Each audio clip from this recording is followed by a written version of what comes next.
Alrighty, folks, and welcome to the Monday edition of the Whitfield Report. And boy, it has been a jammed-packed, week. Lots of stuff going on.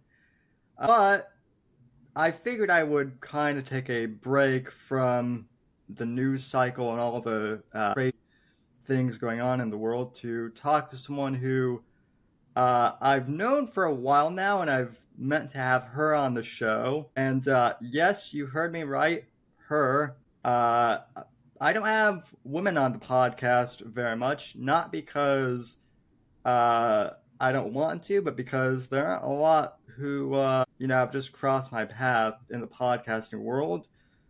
But Corinna Harney Jones is my guest today. She is an actress, a producer.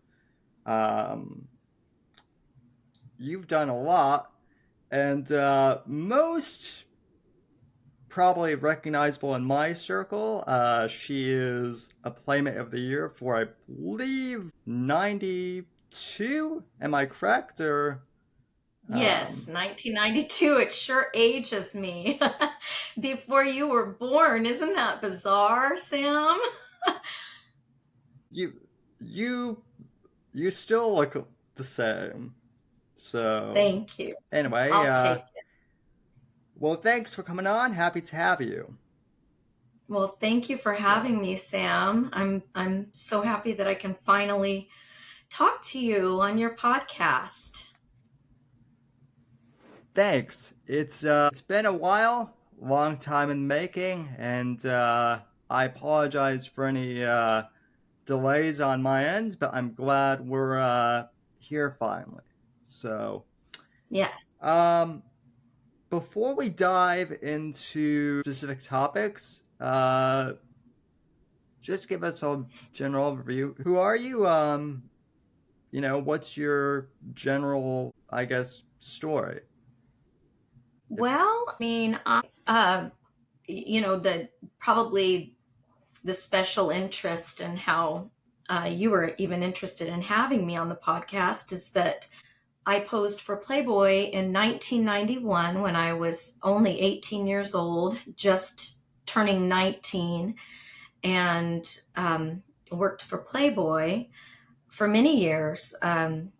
First as a centerfold, again, Miss August 1991. And then I went on to win Playmate of the Year in 1992 and did my whole tour. And it was pretty incredible working for Playboy and Hugh Hefner.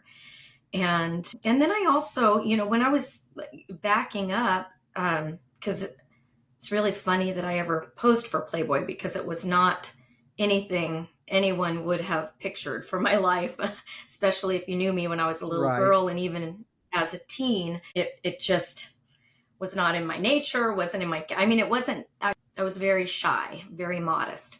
And then I love acting. I love entertaining. I did my first commercial in the fourth grade with Dick Van Patten for wow, Blue Cross Blue Shield.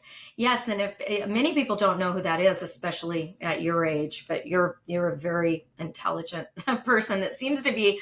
You amaze me, Sam, that you probably know these old TV shows. But he was yeah, one of Hugh Hefner's best friends, so it was kind of funny that I came full circle and then would see him on movie night at the mansion, and became friends with his son. He had a few sons that were in the business, and they all lived in Beverly Hills, and they were all family friends and with Hef. And so it's funny that I did my first commercial, and then here I am, at the Playboy Mansion, and there's Dick Van Patten, but that I did my first commercial with. So that is wild. Well, I suppose I should back up for the audience because it's been a while since I've discussed this specific topic on the show. But just to kind of fill the audience in and fill you in, even though we've talked off air, I'm very pro free speech, very pro First Amendment, and very anti cancel culture across the board. Um, And so I found it weird. Hugh Hefner passed, I think, in 2017, and obviously he was a cultural icon, controversial, or not. We can get into some of that a bit later. But there wasn't really any, he passed and things kind of, you didn't really hear about him. And then about a year or two ago, there was this documentary that came out, and I use the term documentary very lightly in air quotes. Uh, that was basically a hit piece trying to compare him to Harvey Weinstein, and in my opinion, demonizing him. And what I found interesting was um, when I found your podcast, the Bunny Chronicles podcast, it became pretty apparent to me that, from what I've heard, that documentary series interviewed a lot of Playmates, but only selectively picked certain narratives to go on with their agenda. And look, I realize that not everyone in my audience likes Playboy or likes Hugh Hefner. You may have your opinions on him, and that's fine. My opinions have actually changed on Hef over the years as I've actually learned about him. But I think cancel culture is dangerous, especially when you're canceling someone who has passed and who can no longer defend themselves in the public eye. And you did know Hef. I don't know how well, but I wanted to have you on to ask you a couple questions about what your experience with Hef was like, and what your experience with Playboy was like in general, and then what your life has been like um, since working with Playboy, um, and what the brand means to you. So, Well, there's a lot to unpack right there.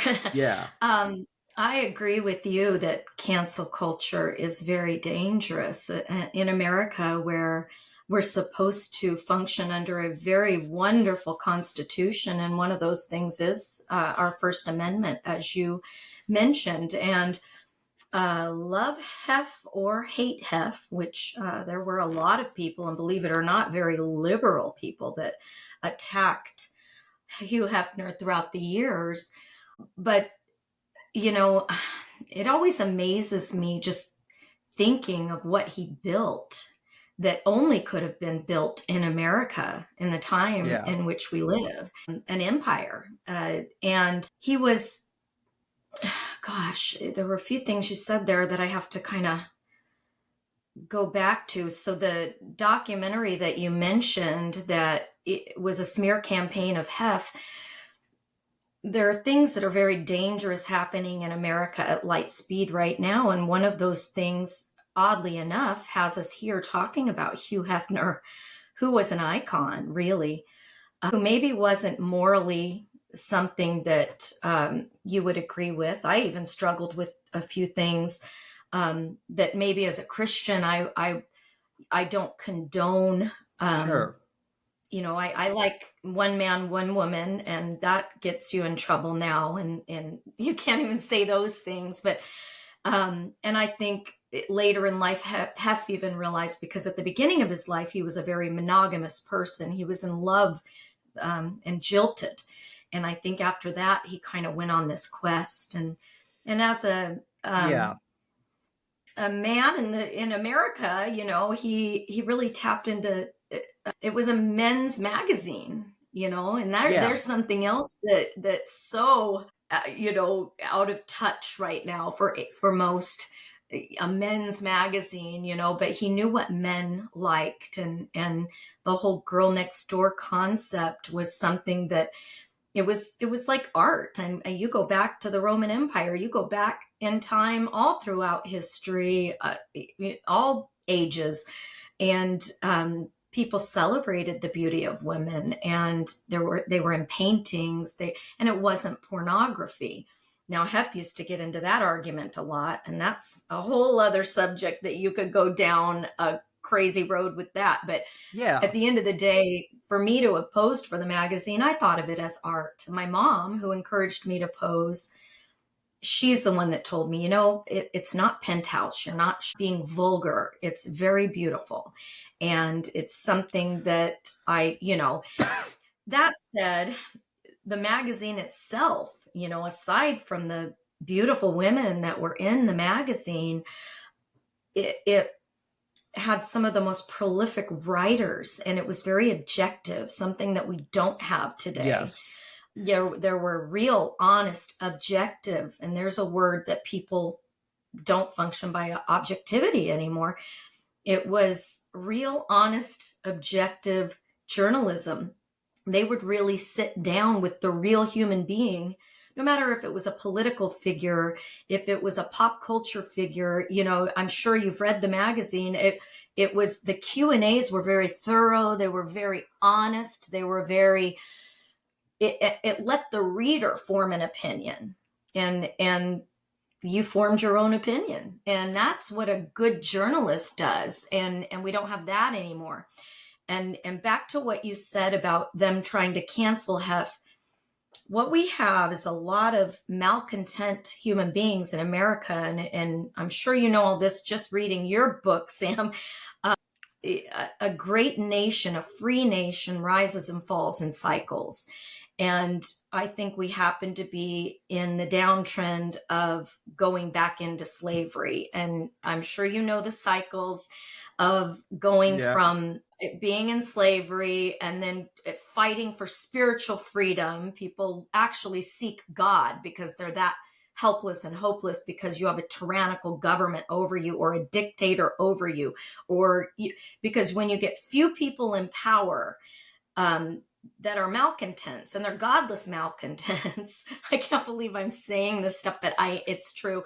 You end up with the few dictating to others what they think is virtuous. But the point I'm getting at is, you also get journalists that are being paid for certain powers and all of these things. I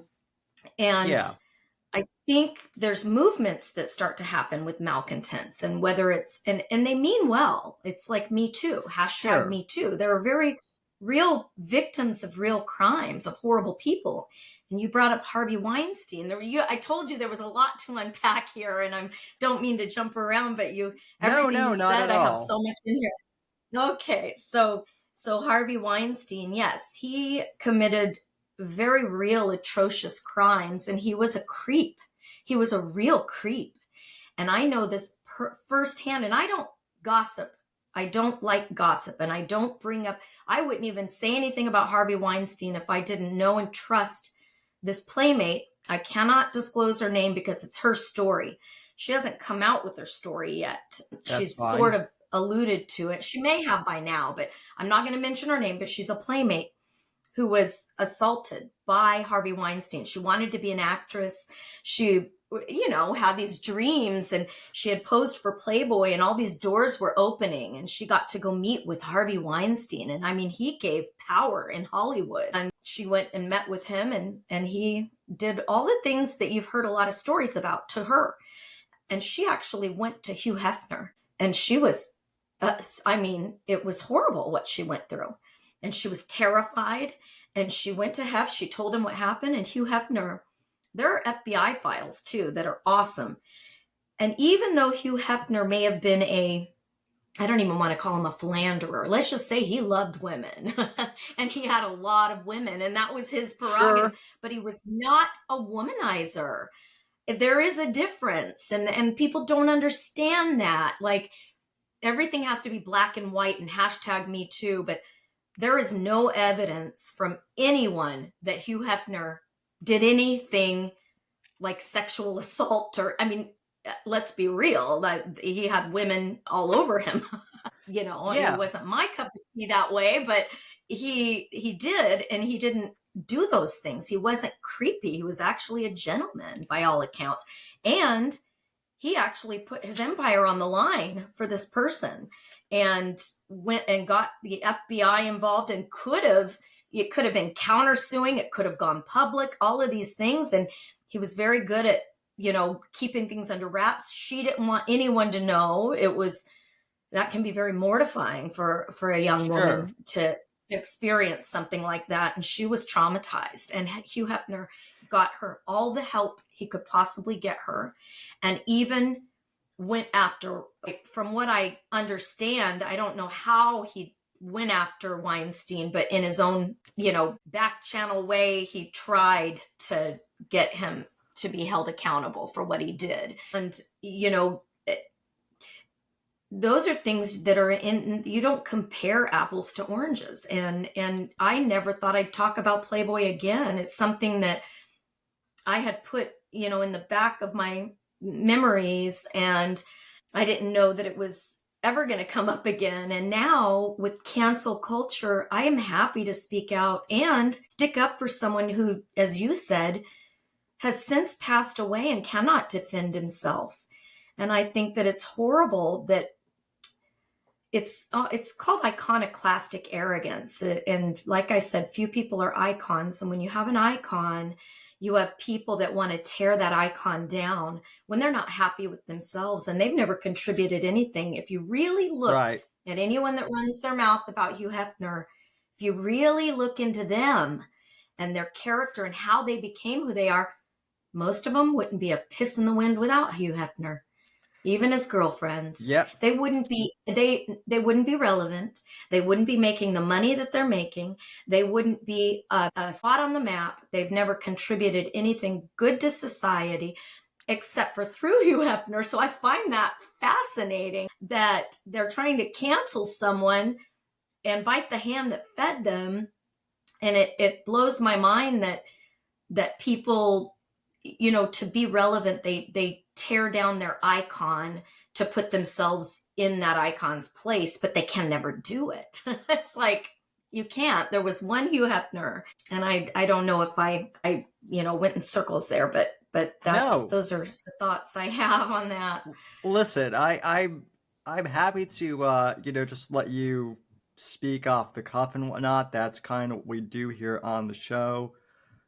From my perspective, my grandfather had a subscription to Playboy going back to the 60s. Um, and my uncle had a subscription in the early to mid 80s. Even my mother, at one point, I found out, had a subscription because she brought up, and I don't even know how this conversation got started, but I was out to dinner with her once, and she brought something up, I think about, oh, not Ralph Nader, but Jerry Springer.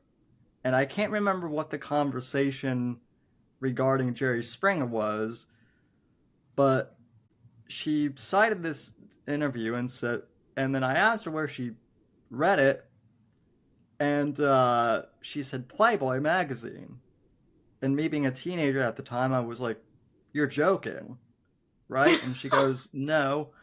Well, because the perception among most people my age and younger, and I think even most adults, is the perception of Playboy is it's just hot blondes and boobs and asses, and that's all it is. And that might be, those may be the highlights, but the magazine is a lot more in depth than that, like you said, with the interviews and with the journalism and whatnot. And so that was very fascinating to find out that she had a subscription for the interviews, um, and whatnot. And also the other women read the magazine. And at one point, I think circulation was like 50 million. And even that statistic could be outdated. But point being, Playboy was part of society. It was a major brand for close to 70 years. you mentioned my book series, and Ian Fleming, who wrote James Bond, not many people know this, but he actually published the first few Bond short stories in Playboy, and that's how it got developed into a movie. And from what I've heard, I can't confirm this, but the archetype of the Bond girl was based off of the idea of the Playboy Playmate, a strong, beautiful, confident woman, which I can definitely see the parallels there. So I don't necessarily buy this whole notion that you can reduce Playboy to it's just a men's jerk off magazine, because it's way more than that. And I think to classify as that, as some have tried, not only denigrates Hef, but also denigrates the women who were part of the magazine. So that's just my whole spiel I on think it. so too. No, I agree. And that's what's hurtful to a lot of us that are kind of speaking out against some of these shows that are coming out that have this it is a narrative, and they have spun things, and they don't get facts, and they didn't know the people, and it I mean, there are so many loopholes and lies that I can't even take it seriously. But yeah, there's no way that there could have been a magazine for this many years, for that many years, the amount of years that you just, it's mind blowing. And it was a whole culture. I mean, you even had some incredible artists, cartoonists, political Yeah. figures on both sides of the aisle.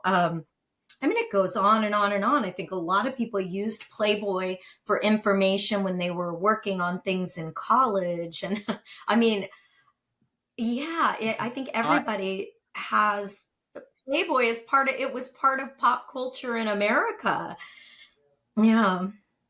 That's so funny. Your mom, to hear my grandma, whenever I was going to pose for the magazine, I didn't even know my grandma knew what it was. And she wasn't going to pose for the magazine because I was concerned about my grandma. I was very close to my grandma, and I didn't want, to shame her. So if she said no, I wasn't going to do it. She goes, "Your grandpa's had those in the basement for years." And she said, I think those women are beautiful. She said, if you pose for the magazine, then I'm proud of you and you've made the right decision. So she didn't even say that was like my door. So yeah. yeah, it's an interesting. Yeah. I think Hef is a case study that could help people politically and everything. Just because he wasn't a political figure, he wasn't but he was a gentleman who would sit down in a room of these legendary human beings. He was about privacy, believe it or not, and there Yeah. were people that didn't want anyone to know they were hanging out at the Playboy Mansion, and he would protect their privacy. He was all about privacy. He was all about, but not criminality. He loved Sure, America. sure. That's another thing people, I think, I wish more people knew. He had, we would write to the troops during the Gulf War. I was part of that, and it was awesome. And so you would encourage the troops. He was very old school when it came to our military, loved and supported our military. He was open to things. And it was an open dialogue, which is what freedom is, an exchange of ideas. And that's the only way that you can become a better society, is with an exchange of ideas. So his fundamentals, even in his business that became an empire, there was honor.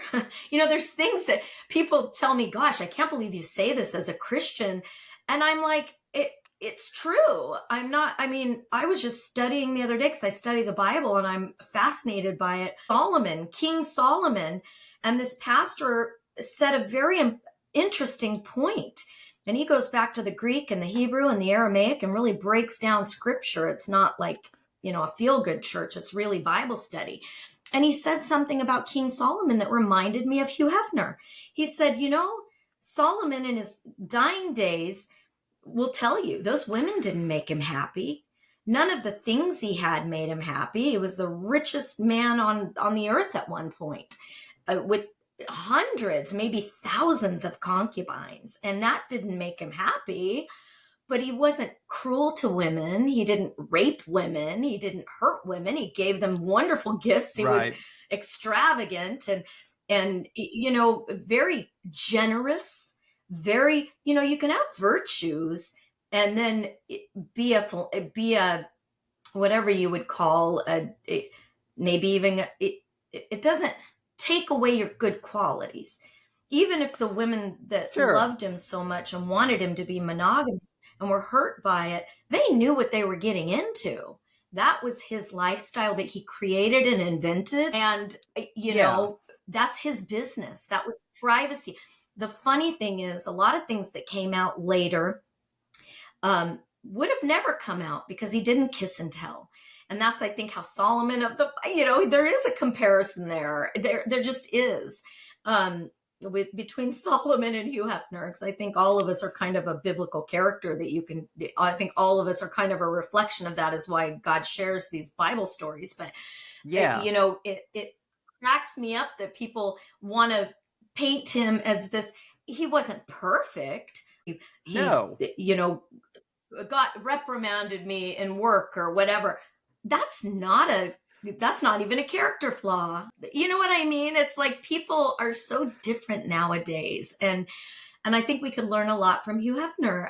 I do. He knew how to run a tight ship. He knew how to, and he was so thoughtful. He had hundreds of people that he cared about, that he took care of and made sure that their well-being, even those that worked for him for 50 plus years. You can't say that about a lot of people. And I'm sorry, but if you were a criminal or you were a really seedy, shady person, you wouldn't have loyalty like that. And you wouldn't have loyalty to that person for 50 years. And don't tell me that one jilted woman has the can tell you what his character is. I don't believe it. Even if you saw a different side of him, I think you may be exaggerating. He's not perfect, but it's a reflection of you when you gossip. It's a reflection of you when you kiss and tell. It doesn't matter what morality or not. And this is, again, I keep mentioning that I'm a Christian, but even as a Christian, your morality is none of my damn business. Right. I don't judge you. Yeah. You know what I mean? Like, I wouldn't have known what you did in the bedroom with Hugh Hefner unless you told me what you did in the bedroom with Hugh Hefner. To me, that's a reflection of you, not him. Do you know what I mean? And I've seen a few women be like, oh, there was all of us in the bedroom and blah, blah, blah. You know what? That would have been bad for his magazine. That's how classy his magazine was, until the very end when his eyesight faded and other people started stepping in, if that makes sense. Otherwise, Yeah, that was like, I turned 18, like right around the time that the magazine really like started to go down, and it was like, ugh. Yeah, I think his eyesight wasn't as good. I'm just being honest, because he had really, all women are different. I think that beauty's different for everyone, but he had a way of seeing, because he would really thoroughly pick the playmates and the girl next door, and that was his idea. And those things, there are trends in history, and if you go back, in the 50s when he first started the magazine, there were ideas that was a majority of men that thought was attractive, or they could pick one that they thought was attractive. It's just kind of funny. The whole idea of it is really funny. Anyway. Well, the idea of the pinup girl goes back to World War II. It's not, I mean, something new. Have affected it, one might argue, but it wasn't his necessarily idea initially. No. And I mean, it's funny you mentioned writing to the troops and whatnot. One of my neighbors who served in Vietnam, uh, the day after Hugh Hefner died, he showed me he had a he still had his copy of Playboy from December of '68, which was Cynthia Meyer's issue, and Wow. she was an icon of the Vietnam War.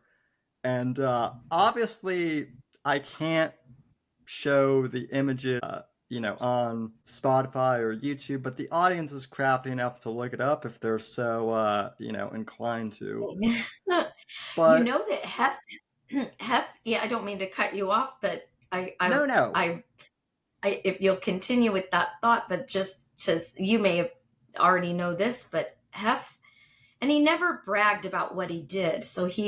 But he sent Playmates on his Playboy. He had a jet, the Playboy jet with the big yeah, bunny head, and he flew into Vietnam, and they saved a bunch of they took a bunch of Vietnamese orphans and cared for those orphans and brought them back to America, that were victims of the war. That horrible, gosh, it's one of the worst. I still think that's one of the most horrible wars. But go on. I didn't mean to. yeah. No, I agree. I agree with you, and it's funny because I wouldn't really say I'm conservative. I'm more a conservative libertarian, but I'm also kind of anti-war. I'm also kind of an anti-war conservative now, which is weird because that used to be You considered a liberal value, and now things have kind of flipped flopped. Funny how that works. But Yes. anyway, no. As I was saying with my neighbor, he was saying that he grew up in a smaller town where there weren't a lot of women. Um, so when he shipped off to Vietnam, I think at 18, and then a lot of the Vietnam vets and troops got complimentary Playboy subscription, and he was one of them.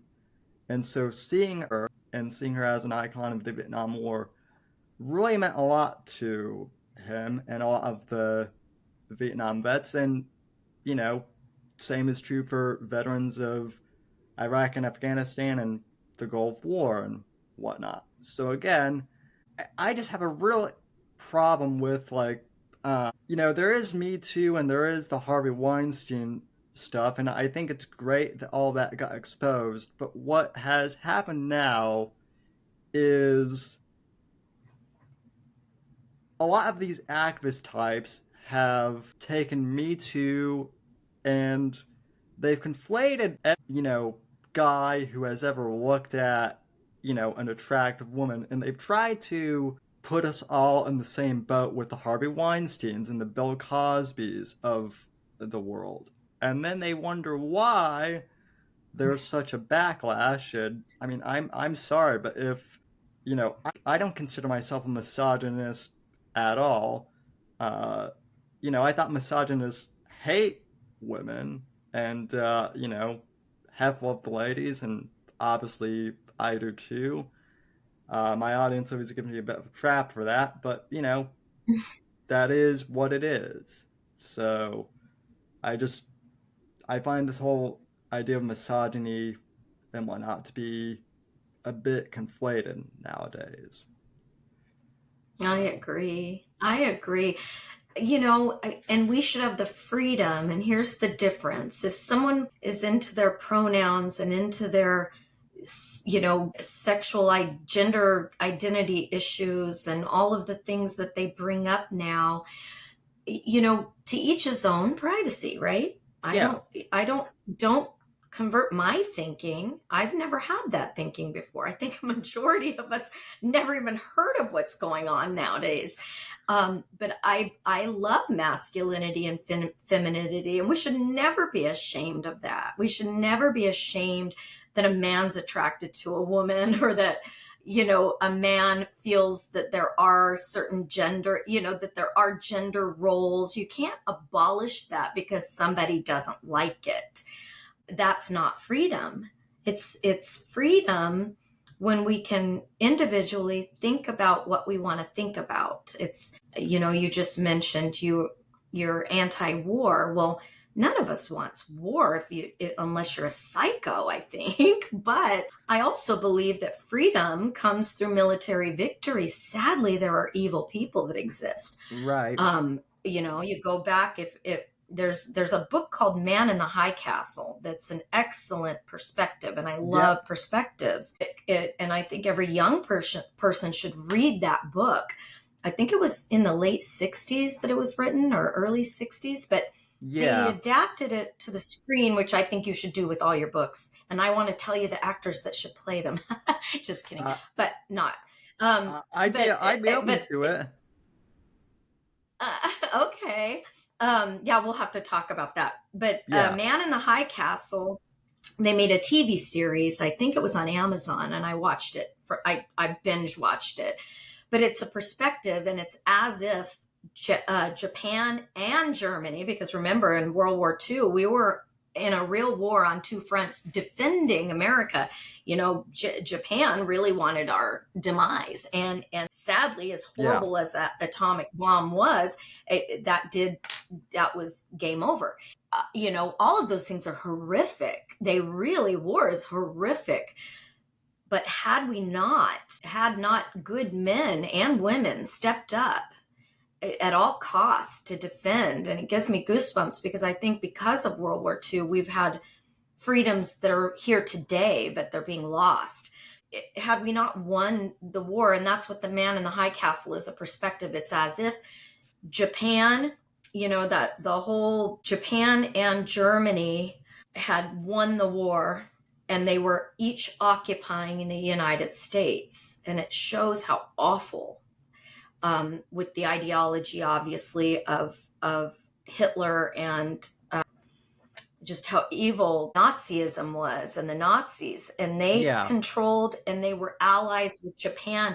So it's so bizarre to watch, but what it did for me, it made me think every American should watch it and appreciate what we have today, because had they won, that's exactly what it would have been, very much like that, probably worse. And I'm like, my gosh, I'm so grateful for what we've had. But then now we have, if you have any history background, which I know you do, you understand that, what was his name that said we learn from history that we learn nothing from history. But you go back through history, socialism has never worked.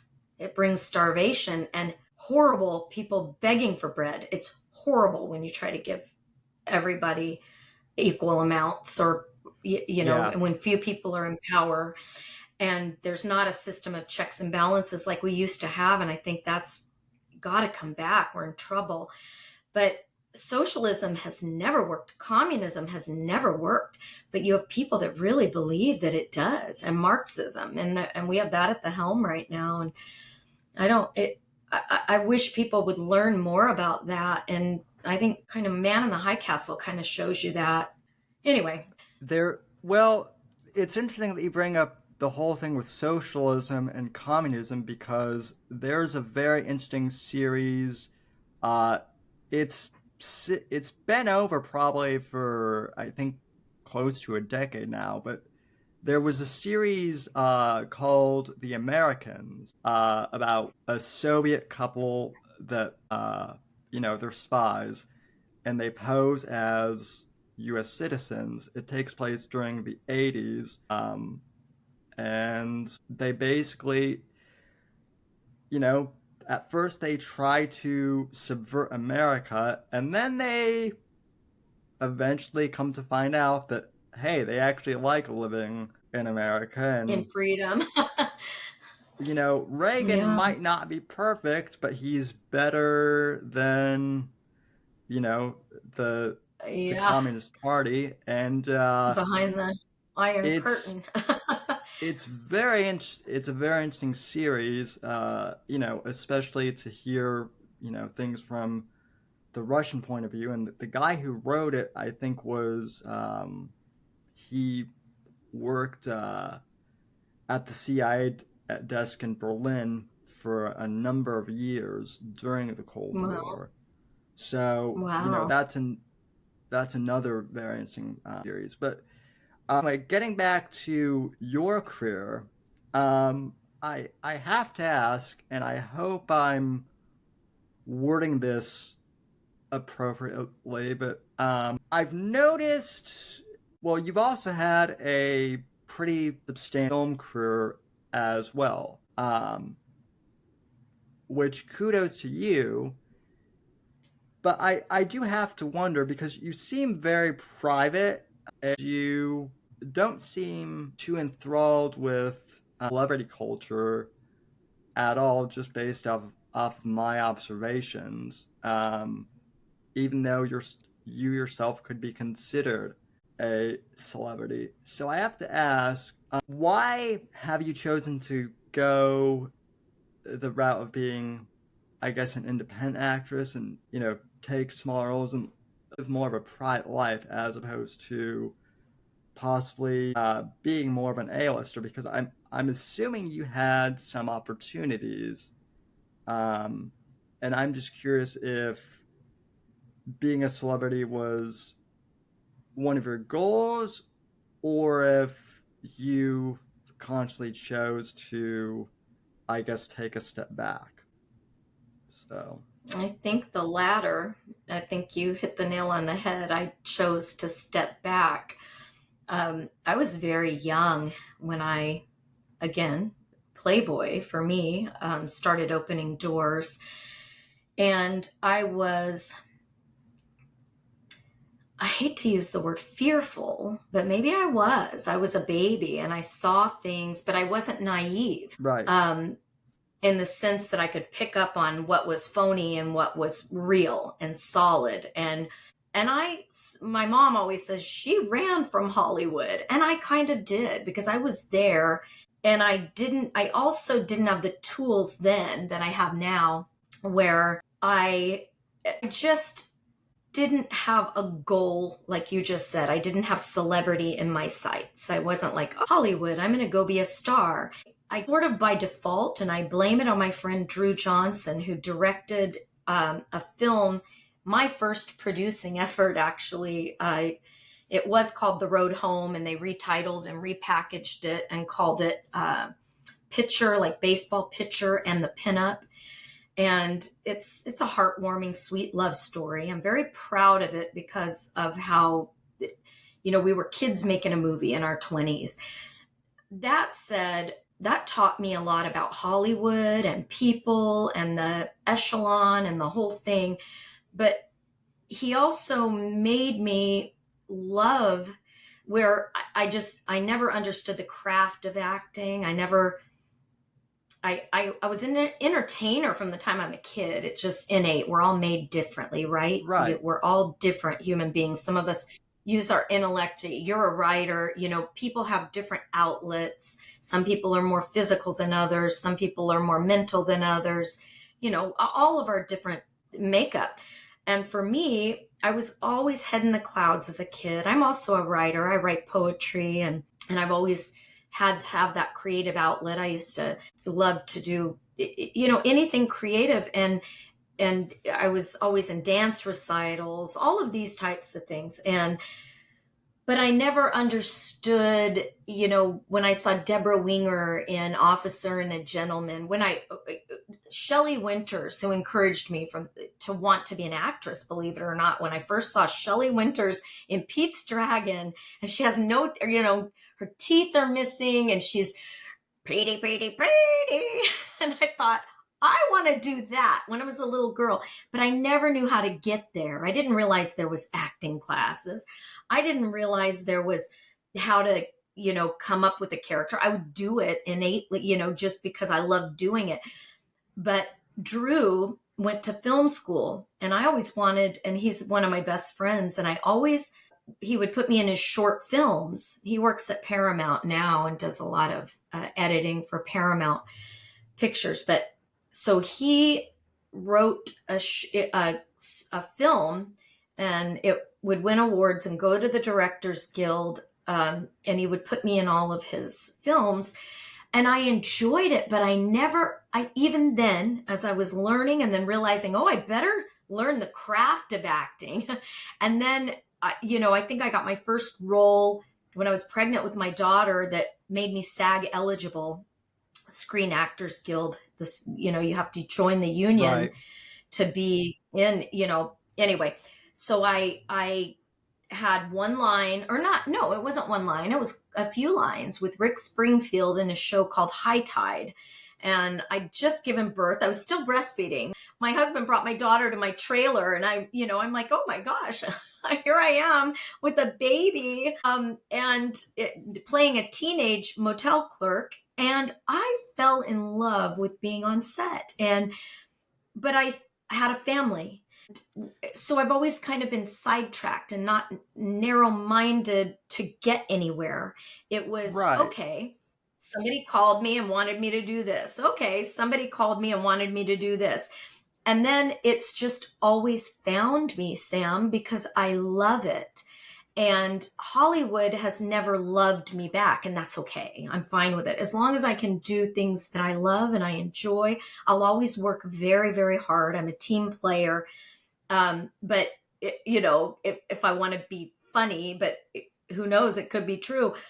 I may have already been canceled, I canceled, but it's fun that some people, want me to play with them, and I'll play with them because it's fun. But my heart, I would love to make more movies into my old age. I would love to start directing. I have a few projects in the works that I'm hoping to get funded. Because I love it. And there are a lot of independent filmmakers, and then people even leaving Hollywood, and some big names right now that are leaving Yeah. Hollywood because it's no fun anymore. It's not entertaining when it's an agenda. It's not entertaining when it's part of it's not fun anymore when you're pushing a narrative. It's not characters that you want to identify with and feel for and love. There's no love anymore. I'm just being honest. I watch movies, some of these new movies, or even some of the animated films, and I'm like, they're just pushing a narrative. And instead of, can I just enjoy things? And it's not funny anymore. No one has a sense of humor anymore. We can't laugh Right. at ourselves anymore. I mean, there's a lot of great art, don't get me wrong, but there's a lot of money behind something I don't feel like is good for our country or good for people, Yeah. that are hurting people. Anyway, so maybe I'm canceled. But thank you. Thank you for saying I have a good career. Somebody, maybe someday I'll make a living at it. Hey, it's better than it's a lot of people do. And Yeah, I know a I'm lot of grateful. I'm people. grateful. Well, you certainly have that. You seem to have the attitude, which I is something I admire about you, and I picked up on right away, even before I met you, that you just seem to have this attitude that is very rare. Like, I don't, you know, I'm not going to drop names, but I've met, people who are aspiring actors or actresses, and they seem to think that, you know, they're entitled to a role, or that, they're God's gift to, women or men in some cases, what have you. Yeah. And it's like, well, there might be some talent, I'm not denying that, but there's a lot more ego than anything. And Oh, you know, no doubt about it. Hollywood is probably filled with narcissists and people with mental illness.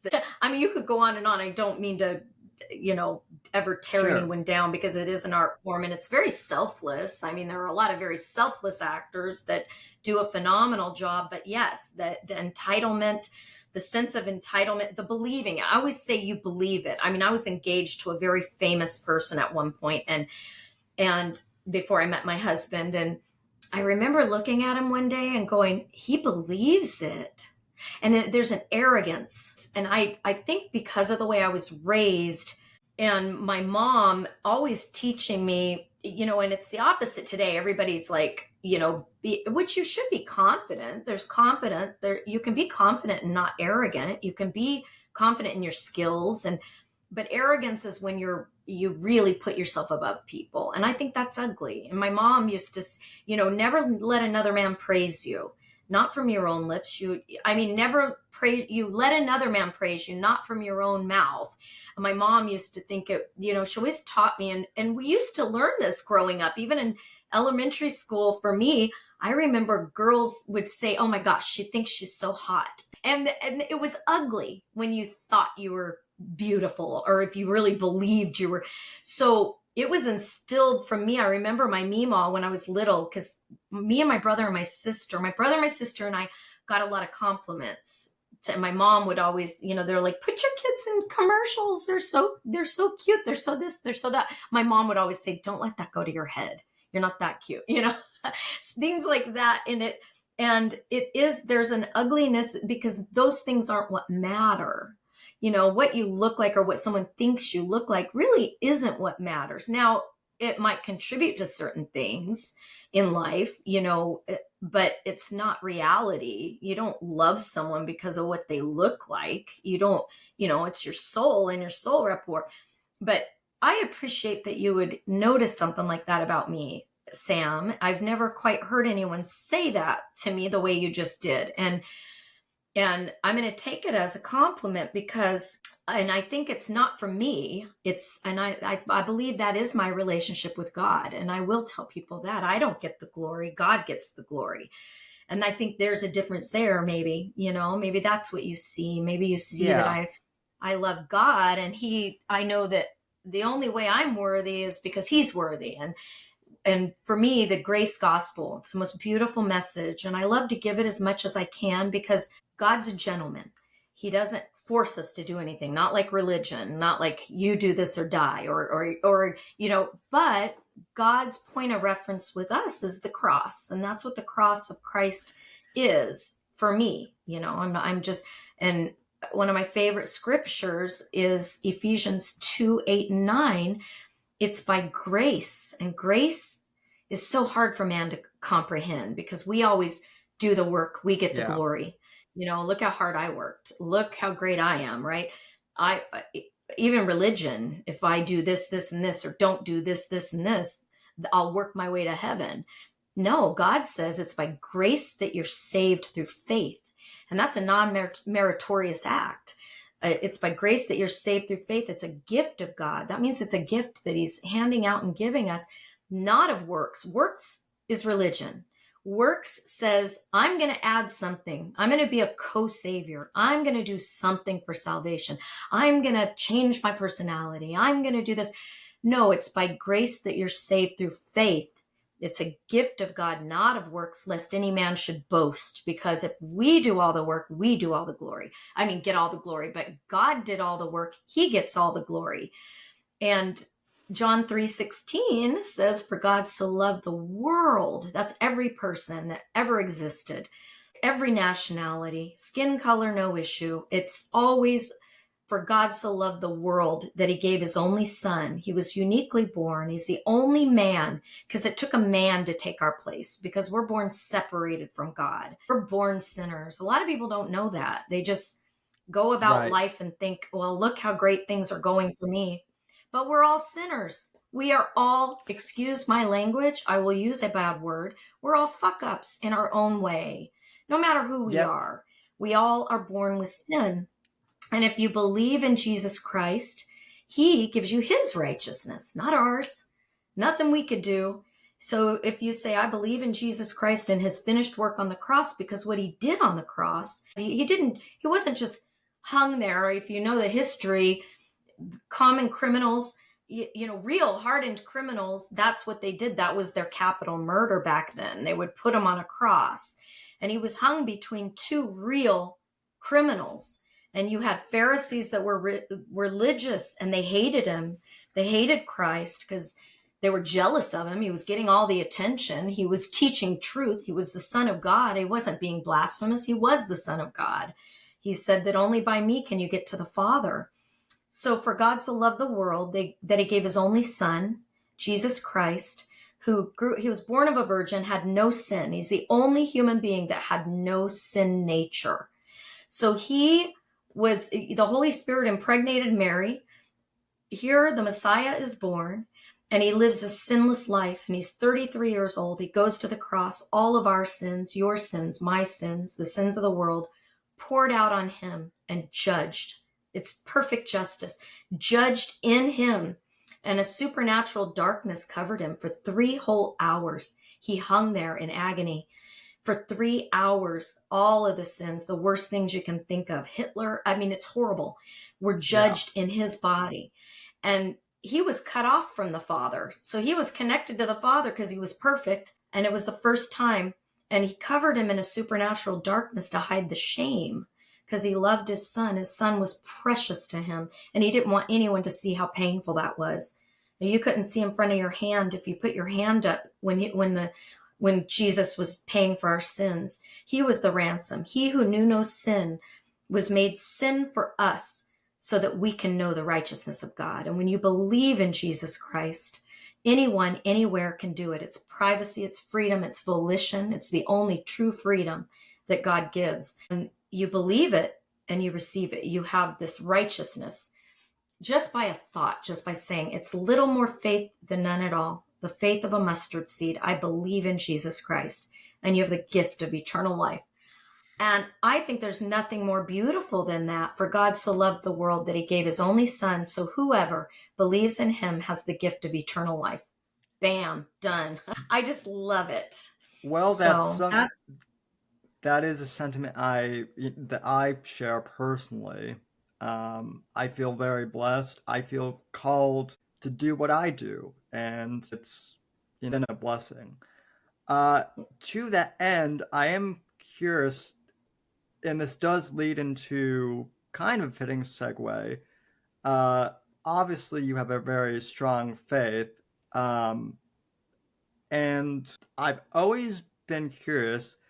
I ask this not as someone who is judging you, but who has heard other Christians be judgmental.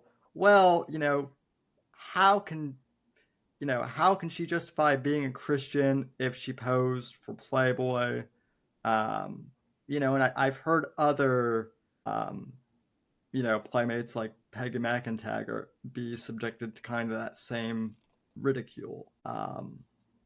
So how do you, I guess, I don't know, if reconcile is the right word, but I guess how do you justify your experience, posing for something as controversial, quote unquote, as Playboy? Well, I've had my struggles with it because, well, for one thing, I wish I could say, oh, I was an unbeliever and then I came to know Christ as my Savior, but I don't even remember when I believed in Christ. I was so little. I had that childlike faith. My mom told me about Jesus when I was a little girl. So I can't tell you I was an unbeliever, then I came to know Christ afterward. But as a believer, there are different stages in your spiritual walk also. And we start out brephos, it's called in the Greek, and that's a baby believer. We're brephos. Right. And then you become an adolescent believer. As you grow, as you learn the Bible, and you're on a growth. Some people never grow. They stay a baby believer.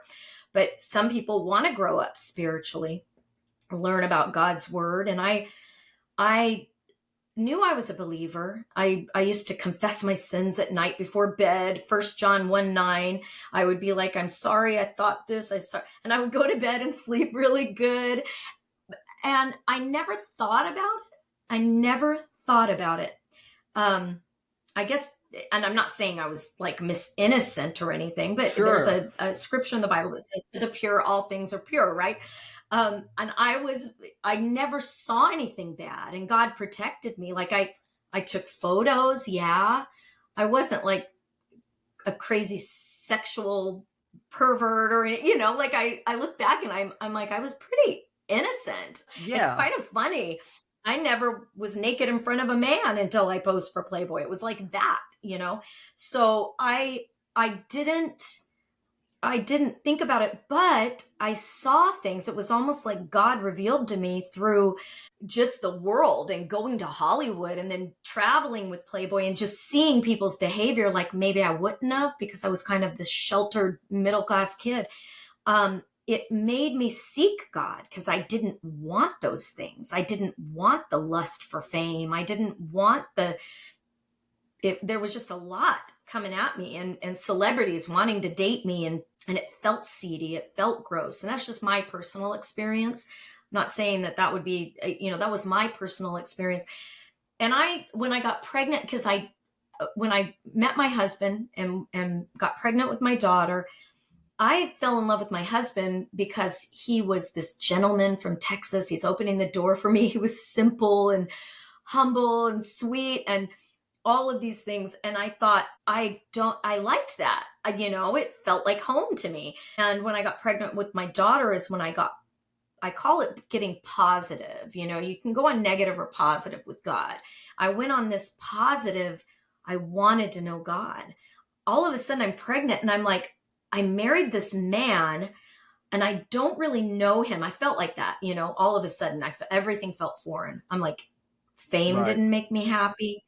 Money doesn't make you happy, all these things. I thought, and now I'm going to have a baby. And that's when I turned back to God, where I said, if you're there, I had gone kind of so far as to, does he exist? And I had already placed my faith in Yeah. Christ.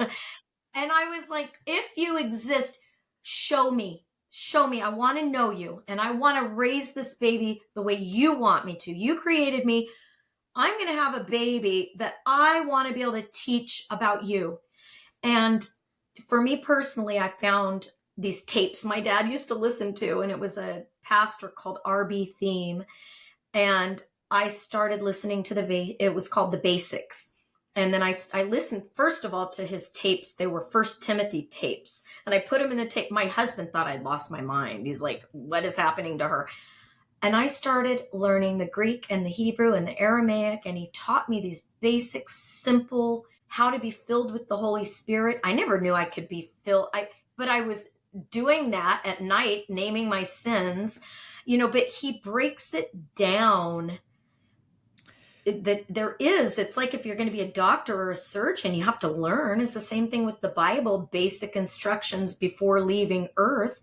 We need to understand the instructions, or, what you feed your soul is important. And I started just eating. I call it eating those morsels of God's word, the gold, silver, and precious stones. And so once I started doing that, and I'm sorry to blab and go the long way, but once I started doing that, I had some guilt immediately about having posed for Playboy. And then, and my husband had some jealousy issues. He would kill me for saying so. We went through a lot of horrible things, and it bothered him that other men had seen my body. Totally understandable. I had this total guilt. And then this same pastor's teaching me guilt is a sin. You're not supposed to be guilty. If you function by guilt, you can't even function in life. Like, I'm learning all of these fundamentals that started building things in my soul that was part of my tapestry that God was weaving in my life. There's no accident that I did Playboy. There's no accident I'm on this podcast with you. There's no accident that anyone would be interested in that.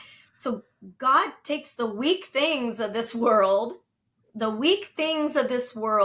and he confounds the mighty. And all that means is sometimes people wouldn't even listen unless you're in your position, Sam, unless I went through the things I went through. You have your own ministry. I have my own ministry that nobody else may not listen, but they're like, wait a minute. she's gone down the same road I have and has no guilt or whatever. I mean, there are, if you've believed in Christ, that, I mean, there's hookers for Jesus, there's strippers for, you know what I mean? Like Right. it's, God doesn't look at us that way. He doesn't look at me and go, oh, he doesn't look at me and say, especially now, I'm 52, who cares? Even when I was young and people thought I was beautiful, it's like God doesn't look at the outward.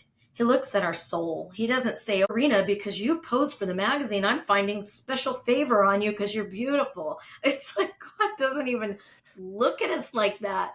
He doesn't. The people that find favor with God have his word in their soul. They love him. He's the one worthy. The only thing worthy of God's love is God. The only thing worthy of him is his word.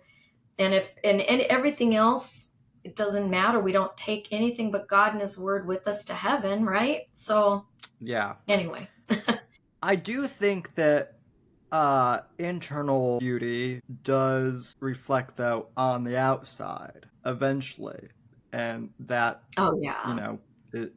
I think that's very clear, just from meeting you and meeting other people in my life too.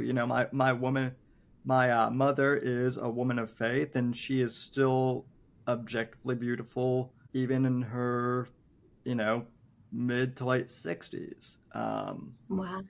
And many other Because of women, God, she's yeah, beautiful. Yeah. con, And his con love, because there's nothing more beautiful than love. And I think some of the most loving, thoughtful, because you do end up with the virtues of Christ when you love him and he pours his love through you. So I imagine you see that with your mom. Yeah. yeah, and I see that with other, women, and same is true for men. Oh, yeah. Contrarily, you see men and women who are toxic, and there are toxic women out there too, and it does reflect on, everyone. Um, I think it ages us. I always say God and his love is the fountain of youth yeah, because sometimes people age poorly because of the bitterness in their soul or and I think God is the only one that can remove those things. His love is the only thing that can soften a bitter heart or anything like that cuz I know what you're saying. well, you even said, I think about a month ago, I saw your post on Instagram where it was Hef's birthday, and you wrote a pretty long, paragraph. It was more than a paragraph, on Hef, and I can't remember the entire thing, but I do remember at one point you said that because of meeting Hef, that your faith grew as a result of that. Or I don't know if you said it exactly in those words, Yeah. but you I but you know said something exactly. but you said something pretty close, and that was really profound to me, because Hef has been demonized by religious, zealot types, and he's strangely been demonized now by agnostic and atheists. Poor guy just can't get a break, I guess, even in death. But Um, it does strike, it did strike me that you made that comment, and that was kind of when I felt like I've got to have her on now, because oh wow, this yeah. is not a perspective that you hear very often, and it's a very unique one, I think. Yeah. Yeah. And that's again, it poured from my heart because, and which says a lot about Hef. It poured from my heart because it's true, for one thing. I never saw anything but kindness from him. He was never creepy to me, and we never had a relationship like, he had with a lot of the girls, but, or a few of them anyway, comparatively. But he was, I also saw in Hef a sadness, and when I say that, I saw that everything that he had it was a superficial happiness. But I loved Hef as a friend, as a person. I really enjoyed his company. I enjoyed his conversation, as so many people will tell you. He was a wonderful conversationalist and very thoughtful, more thoughtful than many of my friends, so-called friends throughout the years that still don't know anything about me. I mean, he would remember family members because all of my family came to my Playmate of the Year party. He had conversations with each of them, and he had a photographic memory, and he would Yeah. remember aunt. He said, he's like, oh, how's your aunt? And would remember how many kids she had. I mean, and your cousins. I mean, few people are that thoughtful, and so I cared about Hef, and I know that Hef cared about me. So as a friend, and I always wanted, of course you want the people you love to be in heaven. And I wrote him a letter. Gosh, it was probably a few years before he died. And I had gone to one of the movie nights, and I stopped. I declined because my husband had no interest in going to the Playboy Mansion. But I was on the list for years, and it's hard to get on the list in the first place. Yeah. Most of the Playmates, we were all on there. And you can just call and go for movie night. And I did that, but I hadn't been to any of the parties in years. And I do have regrets for not going because he had the best parties, I think, I mean, anywhere in Hollywood, in Beverly Hills. And I regret not going to a lot of those parties. But that said, maybe I do, maybe I don't, whatever. But I always hoped that he had believed in Christ, because I know there were many of us that are Christians, Christian Playmates, that all prayed for him. And throughout the years, I think even, what was her name? Gosh, she was like one of the first nude pinups. She was friends with Hef, and she kind of went off the radar. Betty Page. Yeah. And I think she had given him the gospel. I think a lot of people had given him the gospel throughout the years. And I wrote him a letter, and I said that. I reminded him of that because I had heard about that. I said, all these girls, I said, Hef, you've given us so much.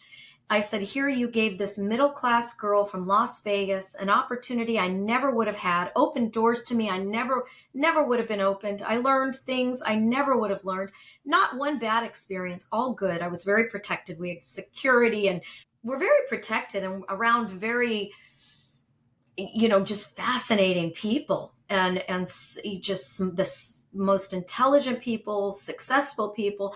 I learned things I never would have learned. So I wrote him a letter along those lines. I said, but one thing I know is that all of the things, none of those things are going to matter when we take our last breath. We can't take any of it with us. And I just said, I gave him the gospel. I don't remember how. I know the Holy Spirit made it clear to him.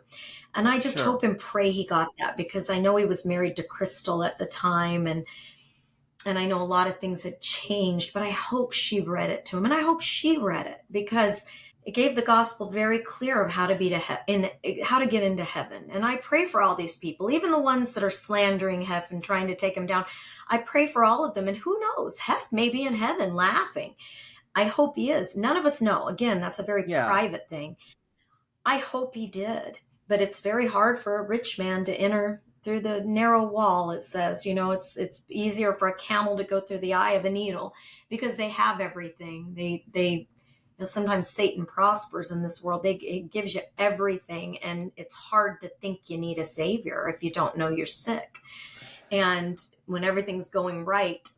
But I hope in his dying days, when things weren't going right, and when he saw the vultures around him, and when he saw that all of the bitterness that went on with these, women that should have loved him and didn't, all the opportunists. And I hope he somehow connected those dots and believed in Christ, because I hope he's in heaven. I really do.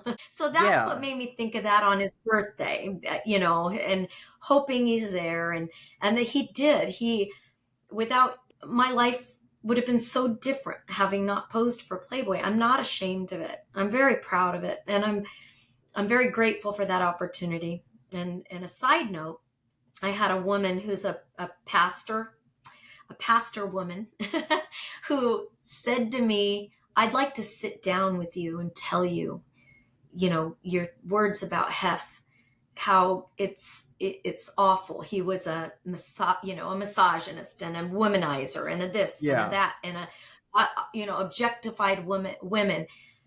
And I never sat down with her because I completely disagree, and I respectfully disagree, because I never felt like he was a womanizer. I felt like he put women on pedestals. I feel like he gave them business opportunities. I feel yeah, like he put them more in the positions than a man could, that men would be. He even changed that, where when there was real racism in the country, real racial division and real racism that was horrible, and he would put women in not only positions of authority, but black women in positions of authority. The bunny hop, the black bunny hop. My friend Lacey wrote a wonderful book, and she came from bad racism and fled Alabama. They were going to lynch her dad. I mean, they had to hide him in the trunk. It was very real, and she worked. She's also a Christian, and she worked for Playboy 4 years. She was one of the first Playboy bunnies, and then became the bunny mom. And that's just one little person. And I say it like that because Playboy really, take it or leave it. There's a lot of Christians in the organizations. Yes, yeah. Hef didn't That's do anything to diminish my. well, that's kind of the surprising thing. I'm not trying to draw comparisons or say that I'm like half, but was the perception of, oh, he's just some horny old guy. But then, ironically, by them canceling him, that sparked my interest in finding out who was this guy. Um, because I feel like if anything was legitimate, they would have confronted him when he was alive and given him the chance to defend himself. And Oh yeah, what I absolutely. found was a man who, it's hard to know what he would think of things now, as is the case with anyone who's passed. But even just surface level things, he went on Crossfire with William F. Buckley back in the '60s, and they actually had a civilized debate about the sexual revolution. And you can't Revolution. have that type of conversation anymore. And he was Mm-mm. also, he started the Playboy Jazz Festival, and Well, I'm a we big are, Sam. Look at you're doing it. That's wonderful. I hope more and more people are going back to, it's freedom. It is the First Amendment. That's the whole point. Take it or leave it. We should all be able to speak. You should be able to speak without people condemning you or canceling you, yeah, or trying to change your thinking. Because when you have people that are trying to change your thinking, they think they're right. There are people that think they're right, but it's the it's not freedom. That's all. It's not your First Amendment rights anymore. Now it's their ideology over yours. And the scary thing is, Christian persecution is about to be here. I really believe it. Political persecution is here, and yeah, that's it definitely scary. is. That's scary. I don't want to live in that world. I want to live in the old Playboy world. And I never thought we would bring up, because how sad is that? That you're longing for something that was maybe morally iffy, but the principle of it, you're like, wait a minute. Well, I miss those days. yeah, You could pick up the magazine or not, right? There's the difference. You could pick it up or not.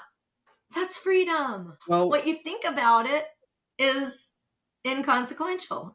well, what kind of saddens me is that like Playboy, even with all the nudity, seems very quaint compared to a Oh, lot of the stuff Instagram. that's yeah. I see women on Instagram. Saw somebody showed me something the other day, and I'm like, they don't censor that, but they censor people with conservative values. Like, or what has happened? And or it they'll or there was they'll babies, little babies in a hot tub, and there was a lady putting her butt in their face, and I was like, this is so bizarre. This is bizarro land we're living in now. I'm well like, I the and other then thing. women appoint themselves models now. That's it's they appoint. Yeah, Echo and I had this conversation. It was like there was something special about being chosen or somebody seeking you out and saying, "Look, you should do this," and they're kind of an authority on modeling or authority on, you know what I mean? Like they're they're yeah. high up in their field, and then there's something prestigious and special that you're chosen. Not I look at me, I'm a model. Like like okay, and they have hundreds of thousands of followers and I'm like that's so weird to me. It's just bizarre. That's just how we live now. I went to college with a young woman who I'm not going to say her name, but she's turned out to be a very successful Instagram model, I guess. I don't even know how you qualify that anymore, to be honest, because the metrics are weird. But Yeah. she was claiming that she was a playmate, and I took her aside and was like, "Do you even know? Have you even read the magazine? Do you know any of the sections? Do you know who?" I threw out a couple of pretty well-known playmate names, and she didn't know any of Yeah, you're them right. There's a really. lot of girls on Instagram claiming that they're playmates and they're not. And it is interesting. It's an interesting world we live. Exactly. They're like, I'm a Playboy playmate. And you're like, okay. But yeah, Yeah, it's and interesting. And then it's funny because we went through yeah, media training and we even learned to deal with the press and, women's rights activists that would come after you because they did and say, how could you objectify, allow yourself to be objectified and all of these different training and how to be gracious and just say, I'm sorry you feel that way. And I remember learning these things because Playboy had a good reputation and my gosh, there's no drinking on promotions. There's no, I remember there were rules and that wasn't something bad. Hef didn't want anybody to get, anything bad to happen and you to have presence of mind and represent the brand.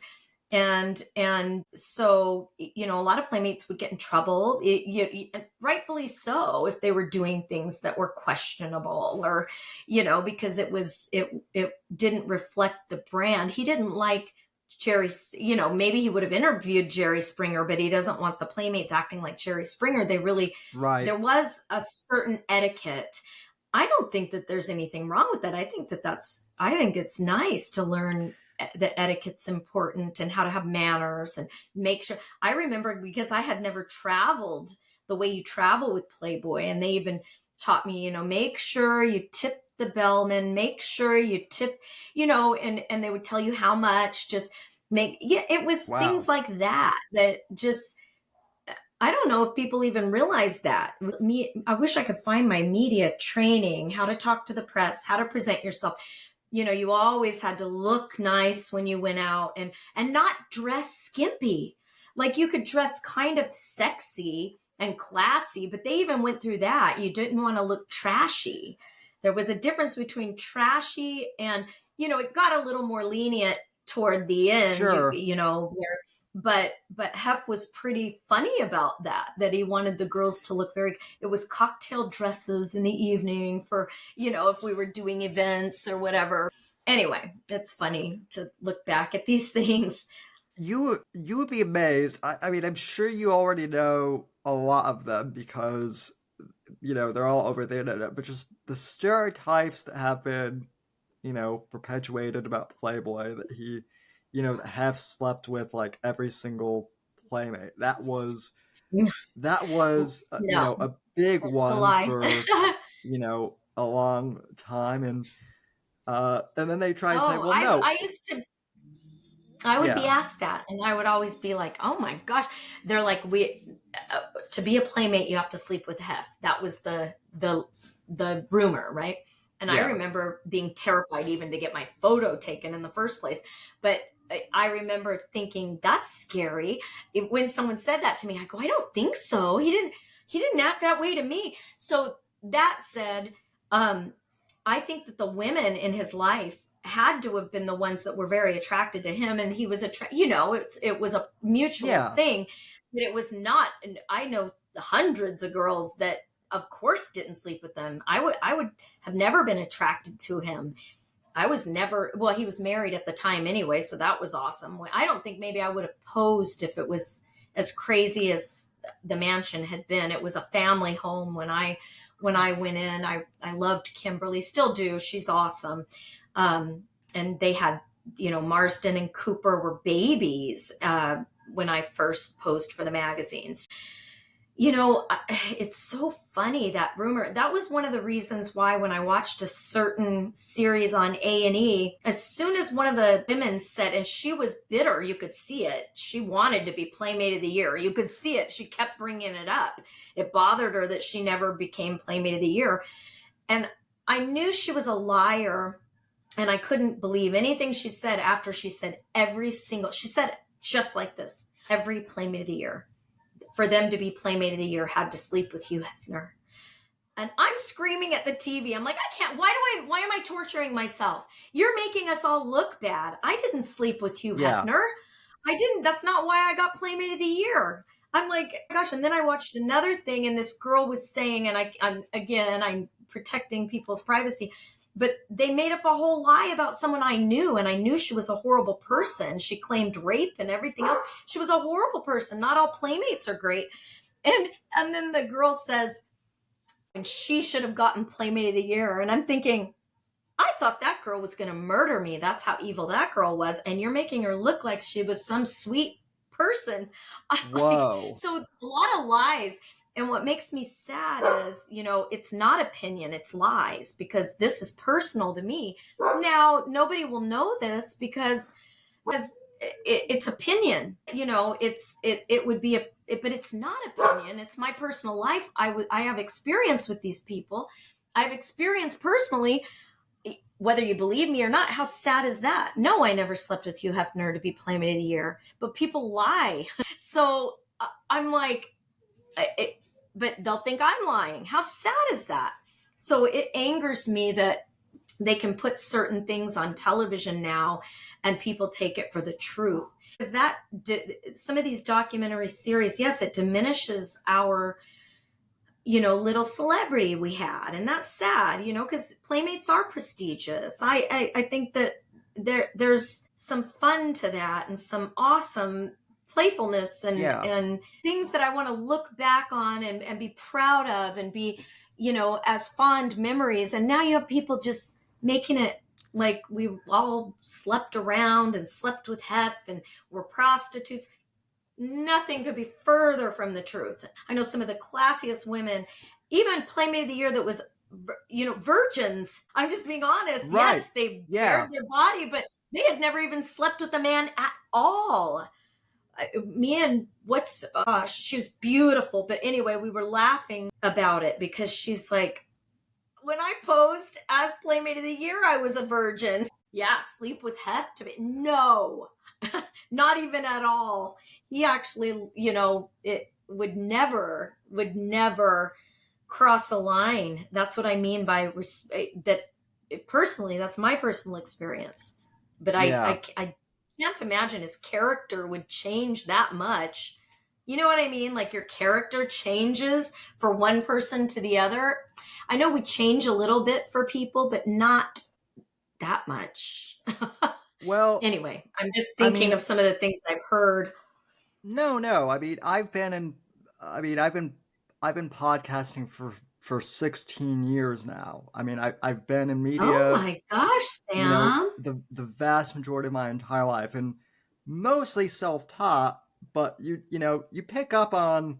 I mean, I've always had a pretty good bullshit meter, and I never watched the series. I never watched the series in its entirety because I don't have cable. but I did see clips of the Girls Next Door when it was on because my mom watched that show. A lot of women also watched a lot of those reality shows. Oh yeah, it was very entertaining. That's the Yeah. funny thing. Meanwhile, all my guy friends and I, we were just interested in the magazine, and that was it. But I think the thing that didn't sit right with me was that just from the clips I saw of, the secrets of Playboy or what not, they seemed like really dramatic and overdone. Obviously Yeah, it's for very well theatrics produced. and to, All of them sell are things. very well produced. And I'll give them credit for that artistically, but I'm just like, Well, they something didn't doesn't. research these people. Yeah, and the journalists that did a lot of the interviews on the A&E series, sadly, I spoke to them multiple times. They wanted me to, and they were spinning my words. So they kept bringing up people that I know personally, and were saying, they wanted it to seem like Playboy was the reason this person committed suicide, the reason this person. So they dug up all the dirt they could. That's their job. It shouldn't be their job. That's not a journalist's job. That's not objectivity. That's focusing on negativity, which sells. And Playboy sells and controversy sells. So I could hear that. And I'm like you, I'm really good. I can hear what they're doing. And every time I would give them the truth, they would present a lie, but try to put it in me. And I'm like, no, no, no, no, no, no. I knew her. The happiest times of her life, Hugh Hefner gave her some wonderful times in her life. She made a series of poor decisions, and I know this personally. Are And sadly, that has nothing to do with Playboy, but they were trying to act like Playboy was such a horrible lifestyle that that's why this person committed suicide or that person did this. And another are thing, that it's based on a book, and the person, it's almost bizarre land. It doesn't even make sense. It was an employee that barely worked there, and he got fired because he was a creep. And so he's mentally ill. So if you watch these people, they're mentally ill. They're not all there. They've done drugs. They're drug addicts. I'm just being honest. And Playboy didn't yeah, make them do drugs. Playboy Hef was so against drugs, and they lie. I know because we were given rules. You don't talk to anybody if they offer you cocaine. You don't, I mean, you're given rules. Hef went through some horrible times during the empire. He was involved in some things and steered away from those things. He spent jail time. He went through some things, but he preserved the brand by not associating with those things. But for some reason, you have these liars, and they are lies. And what's awesome, I have a friend, and I won't mention his name yet because it'll all come out. And it's so fun because even one of the girlfriends, has some truth. And I know she's telling the truth. There are truth and there are lies. And like you said, you can sure. almost read it. You can read the bullshit, and you can read when they make excuses. And, I have autism, so that's my excuse. That shouldn't make you vicious and tearing someone down. Because if my husband, because I'm writing a book right now because my husband ended up with a brain tumor, and I've been through a lot of things. I've been through some very real things, and I know what real abuse is. I know what it is to be abused. I do. And I've seen it. I've seen people that have been abused, and then I see people that are portraying victims, and it's a slap in the face to real victims. That's Yeah, what's frustrating here, Sam, because there are real victims of real crimes, and then you have someone going, he said I looked cheap. Well, he was probably just being yeah, honest. My husband's called me a bitch before. Guess what? I was probably being a bitch. You know what I mean? Like, that's not abuse. It's not abuse because yeah. you getting a little, I mean, come on. People need to be thicker skinned. But you know what I'm saying. Like, I think we live in a baby world now. Well, And then liars. And then they praise liars. so that everybody can go, yeah, I knew he was bad.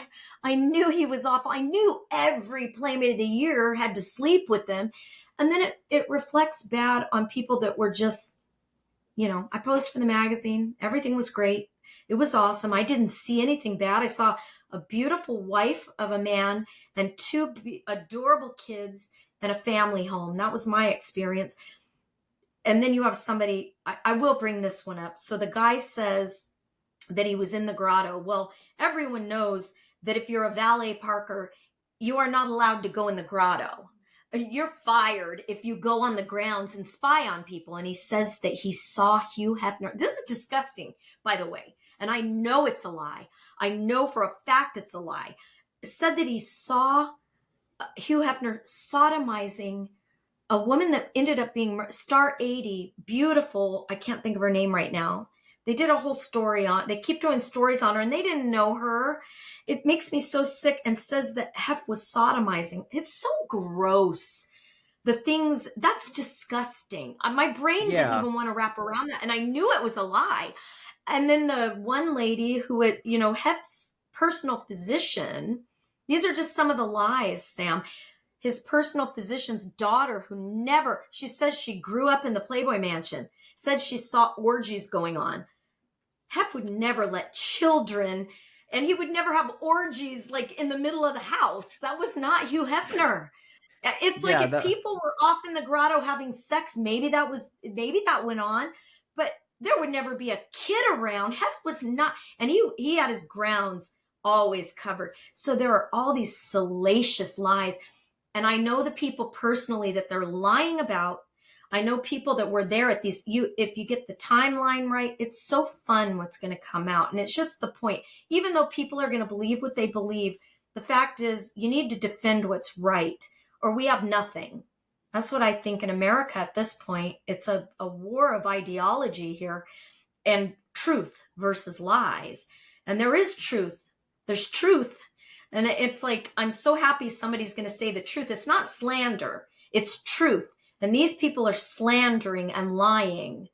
And I'm one personally I was lied against. Playmate of the Year has to sleep with Hef. I didn't sleep with Hugh Hefner. I got Playmate of the Year. You're a liar. You just lied. I don't trust anything you say about Hugh Hefner. You know what I mean? Yeah. I get worked up about it because I don't like lies. Yeah. I mean, I get, listen, I did not even like, Uh-oh. You there? I think, are you still there? You're kind of freezing all of a sudden. Yes. Okay. Yes. Okay, we're back. Yeah, I did not initially even set out to like defend Hef. That was not my intention. My whole intention was something doesn't smell right. And I just wanted to talk to someone who actually, Because you have a bullshit meter. Your bullshit meter was going up. So, I really appreciate you taking the time to have this conversation. And, as I understand it, you have been going through some, issues of your own. And, with all of that, why, I mean, I imagine that, you've been away from Playboy for over, 20 some years now. So I imagine that after all this time to come back, it's got to get daunting a bit to, have to deal with all this BS, I would imagine. It is. And I didn't think I would get so worked up about it. And my husband even said, don't watch these shows. Don't listen to these things. Just stop. You're doing that to yourself. I said, I am and I'm not, because it's an attack on every one of us, really. It's like, no, you're lying about me and you're defaming my character. And Hef's character. So that's defamation. And we should be able to defend ourselves. And I think it's okay to have a righteous indignation, because there is truth and there is lies. And people shouldn't get away with lies just because they're crying. People shouldn't get away with lies just because they want something or they're getting paid. I mean, so I just want to stand up for what's right, and I want people to know who Hef was, and you know, he was a man, and he wasn't perfect. He wasn't, you know, some. I'm not. I don't.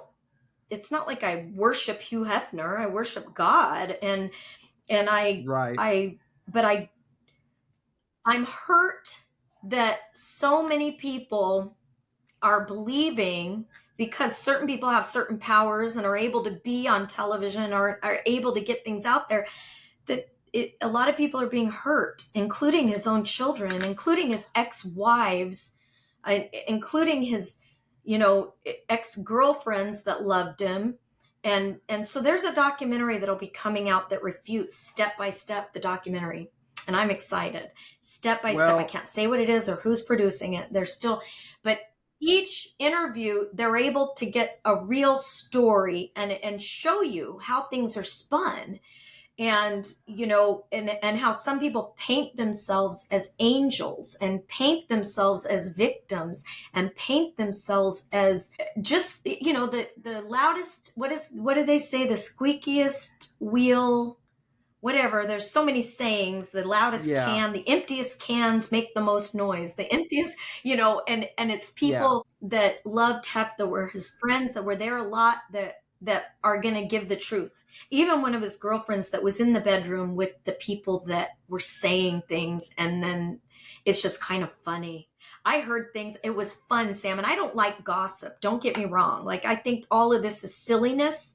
I'm not, I, like my husband said, I do need to just not, but it's the principle at this point. Like, if you're yeah. giving me this I get it. platform, here I I am, and get it. I'm gonna say the truth. Yeah. So yeah, Yeah, it is I get it. just that, the Well, truth. And my, you know, people say my truth. Well, I have a truth too, but those are the people that never get heard. Yeah. well, I think that's the great thing about like podcasting too, and kind of the you know the age of new media versus legacy media is that listen, I'm a quote unquote retired political junkie. I started out interviewing people in the political field. I never thought I'd be interviewing a Playboy Playmate 16 years into my career here, and yet here we are. Um, this has been fascinating.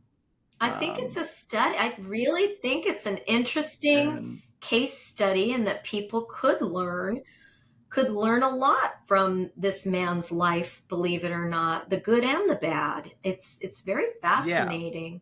But I'll tell you, I was exposed because of Playboy, because I wouldn't have been on, you know, any of, I was on a show, and I was lied to, and it's scary to me that I was able to know not to go on the A&E series. I knew better. I said, absolutely not. I want to have nothing to do with this. I knew that. So I denied going on that show.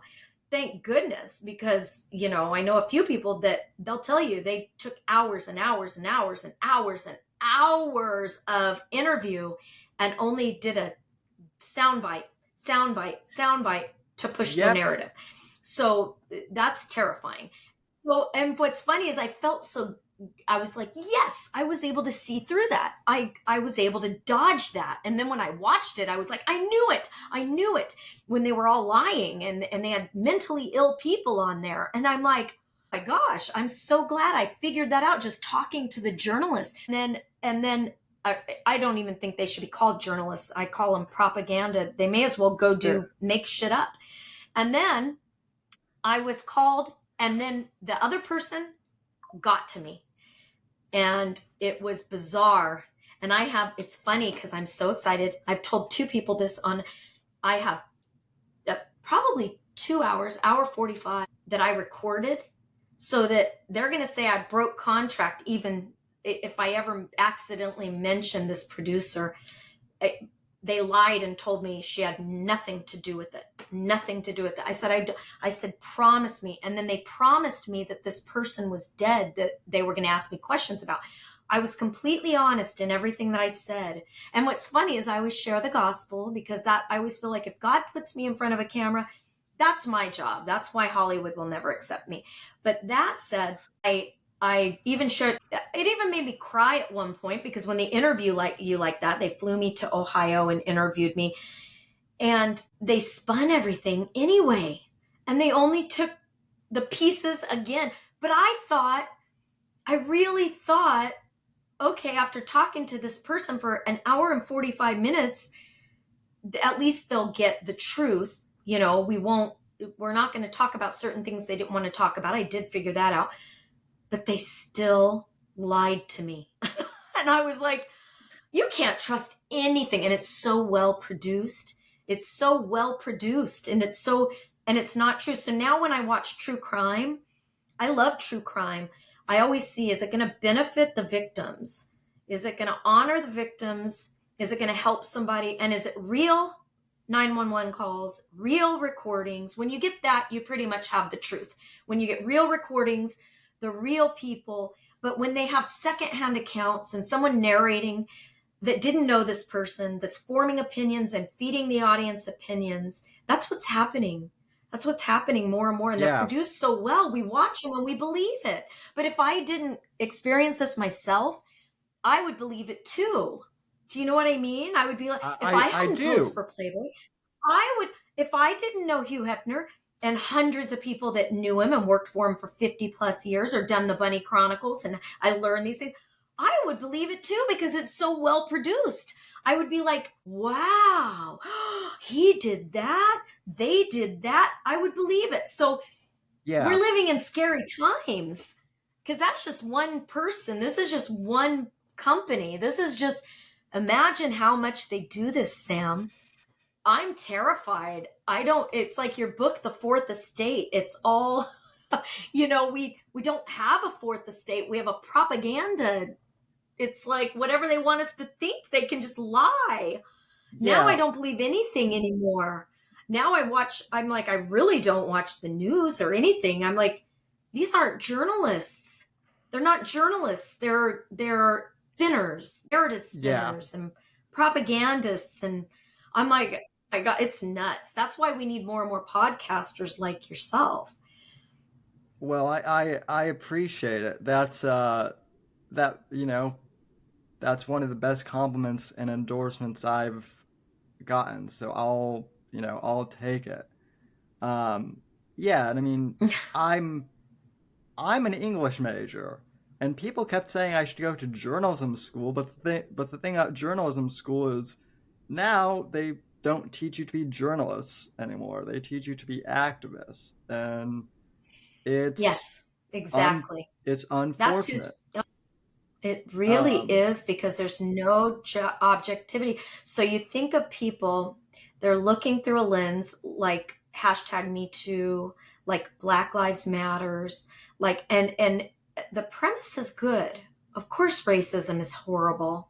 Of course, there are real things that go on. There are real crimes that happen. But what happens is you have flawed people that look through a lens, and all they can do is look through that lens, and they will also force a narrative where it doesn't fit. Things are not just black and white. There are gray areas. There are different things. And Sam, I believe we need boots on the ground. And how sad that we're looking at a magazine that was a controversial magazine. How sad we're looking back at a magazine that was an adult magazine, not even for kids, but it was objective, had real, honest, objective journalists and interviews. And that's what we're longing for today. We want boots on the ground. Don't tell me what you think about your political opponent, whether it's Fox News or whether it's CNN. I want to see a reporter like in the 80s, like like all the way back. I want to see boots on the ground. I want to see the real people in Ukraine. I want to see the real, where they're hiding hostages. I want someone to get in to, Gaza Strip, not standing on a roof. I want them in there with the people the way they used to put themselves in harm's way as a journalist. I'm being honest and say, this is, you can form the opinion, but this is happening right now before your eyes. But now we have AI, and they'll make stuff up. they'll have a fake it reporter is now. It's so crazy to think about how far we've drifted from honest journalism, where the people can say, I'm going to form my opinion. And I don't hate you for liking this person for president. Emotions aren't involved here. Thinking is, deduction of thought, like rationally being able to form an opinion from information that's given. Like, we don't have that. We're being fed information at the craziest rate of speed, opinion and bias, and activism.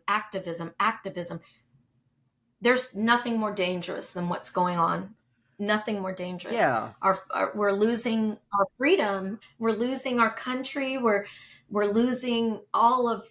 They don't allow values. They don't allow nationalism. It's all globalism, and it goes on and on and on. And I don't mean to get on my soapbox. No, I just no, get very no. sad for America. And it starts with the Well, journalists, believe it or not. what? It's a big deal, the fourth estate. Our news Listen, outlets are a big deal. listen. I'm glad that you're going off on this, because usually, like, I'm the one who gets called for and whatnot. I don't. And here's the thing: I don't think anything that How you're saying sad or that I. it's controversial to want the truth. It's so controversial that you want the truth and not an opinion. It's so Well, controversial how? to want to see reality versus an ideology that you wish was right, because you can't usher it. But we know this as Christians, Sam, and this is what people don't understand. You can't play God. There's one God. You can't play God.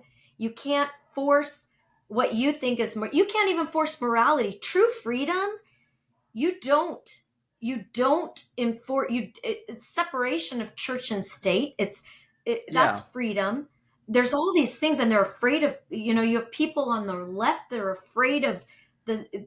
They should be feared. People that are way on the right that are trying to implement law according to morality, which you can't. You can't legislate morality. You can't legislate morality. But now you have the left trying to legislate an ideology and no system of checks and balances, and a fourth estate that feeds a narrative so that the people stay stupid, so that they can be the yeah, elite and be in charge of all of us, and we get nothing and they get everything, and they want to make sure of that, and they don't want our little brains to think any further than gender neutrality and a chicken in every pot. And it's a false. You can never usher in a utopia. The end. You can't do it. All you're going to do is yeah. make everybody I mean, poor and everybody miserable. And then oops. the very I people that are think, claiming that people that it's just all nuts. I get so sad over all of it.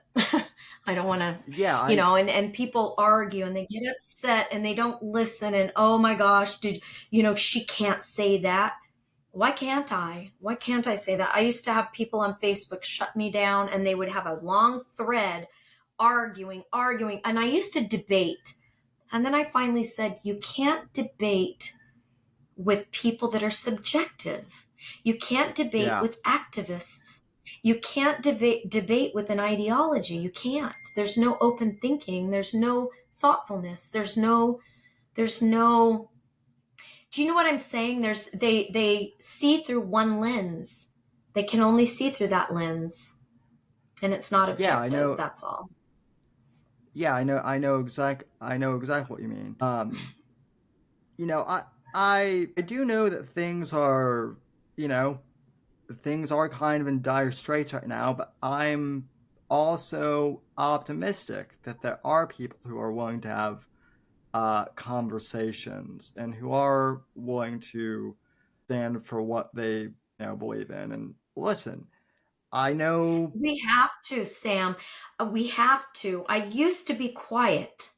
I used to be very quiet and mind my business. But when people started trying to make me think the way they want me to think and shame me, I'm done. And what do Yeah, we have to lose? What do we have to lose? It's all going away. The nothing is coming. I watched Neverending Story Part 1 and Part 2 up at our property the other day. And I told my husband, I said, I loved these movies when I was a little girl, but it's so metaphorical to what's happening. The nothing is coming. The emptiness is here. People are empty. There's no love. There's, the emptiness and I hate to think like that, but that's what I think of it as we lose our freedoms. I think of it like the nothing is coming. The greater good that they think they're bringing, when I say they, the very people that are in charge right now and changing things at light speed for globalism and socialism and Marxism, and they're at the helm. A quick thought while we're in, and you may totally disagree, and I have not heard one person say this anywhere. And I always get mad when Democrats leave the Democratic Party. Fix your party. It used to be a system of checks and balances. Get the radicals out. Get the socialist, communist, and Marxist ideologies. Good Democrats. There were good Democrats. There were. Zell Miller. There's a speech. I encourage everyone to look up Zell Miller, who loved our military. He said, "We're not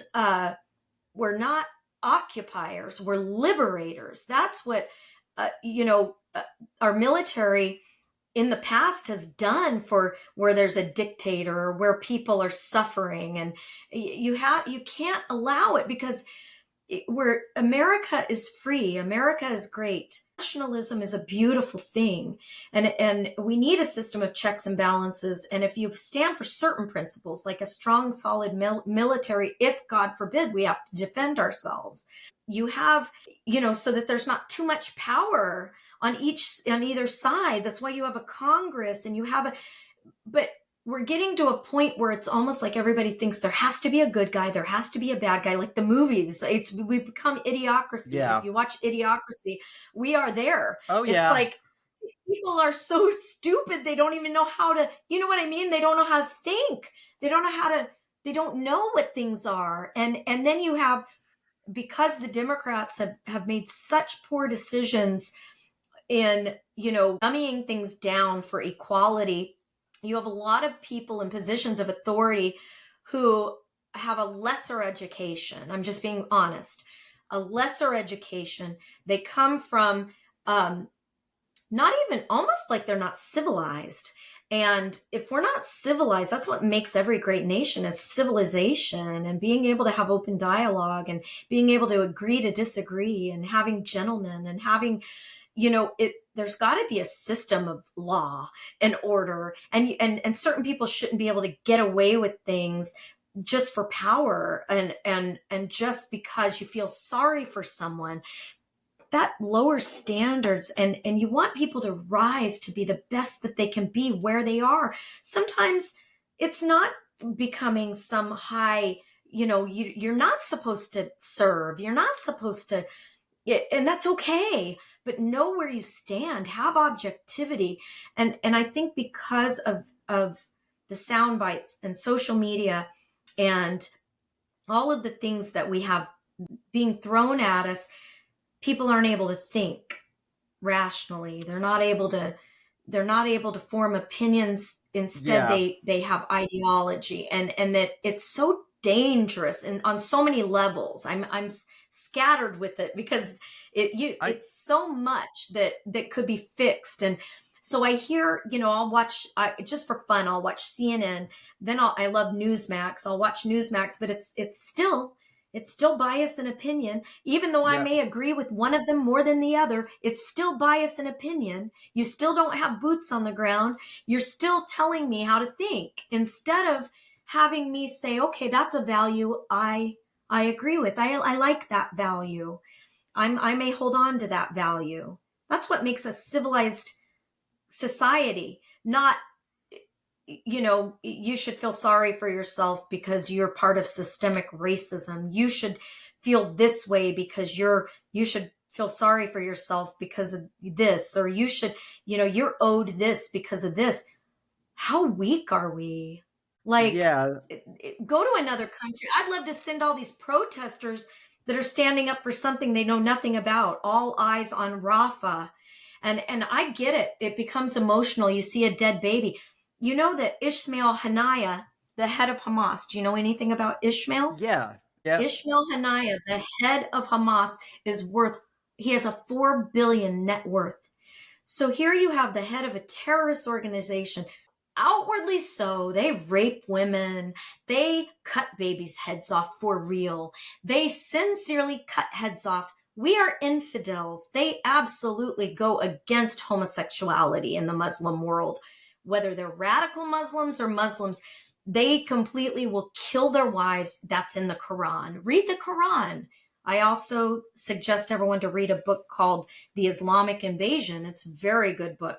But Islam can't work in America. It can't. Sorry. I'm crazy to say that because there are good Muslims, right? Yes, there are. There are good people, right?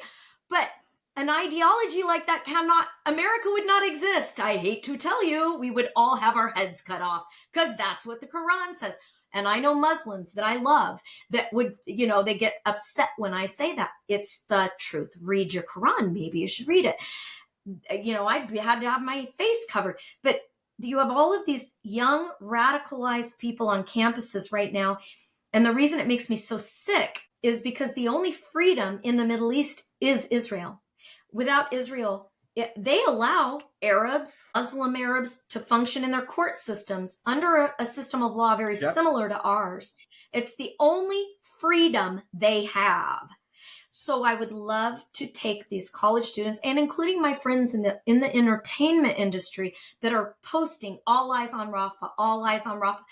I'm sorry, but the leaders of that country want this. $4 billion. He will not live in Rafah. The head of Hamas will not live in Rafah. He's too good. He has so much. He has protection. He has everything and billions. And then he barely doles it out to his radical followers. It's so sad. And they have nothing. They have nothing.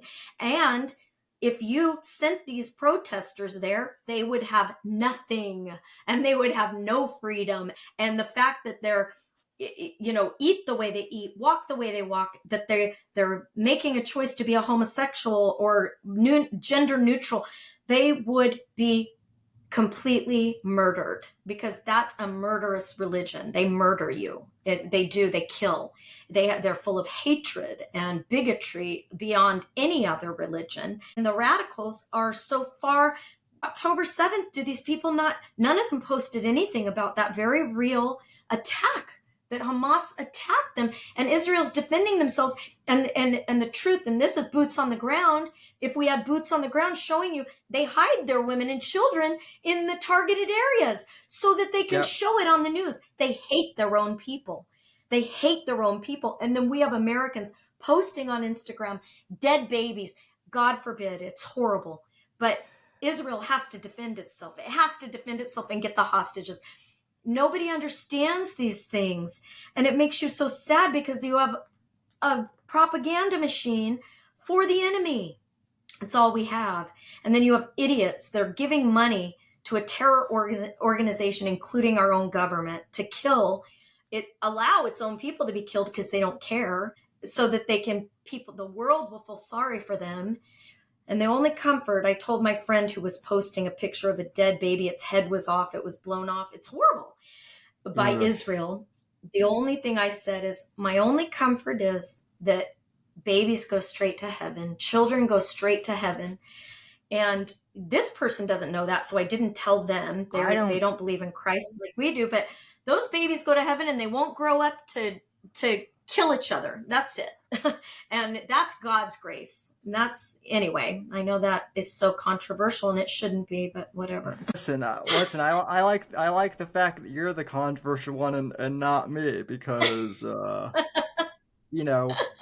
I'm like I said, I don't think I'm that controversial, but we People live in think so because we live in weird times. I have a friend who I've known via Twitter now for years. She lives in Israel, and I was actually able to interview her last year, shortly after October 7th.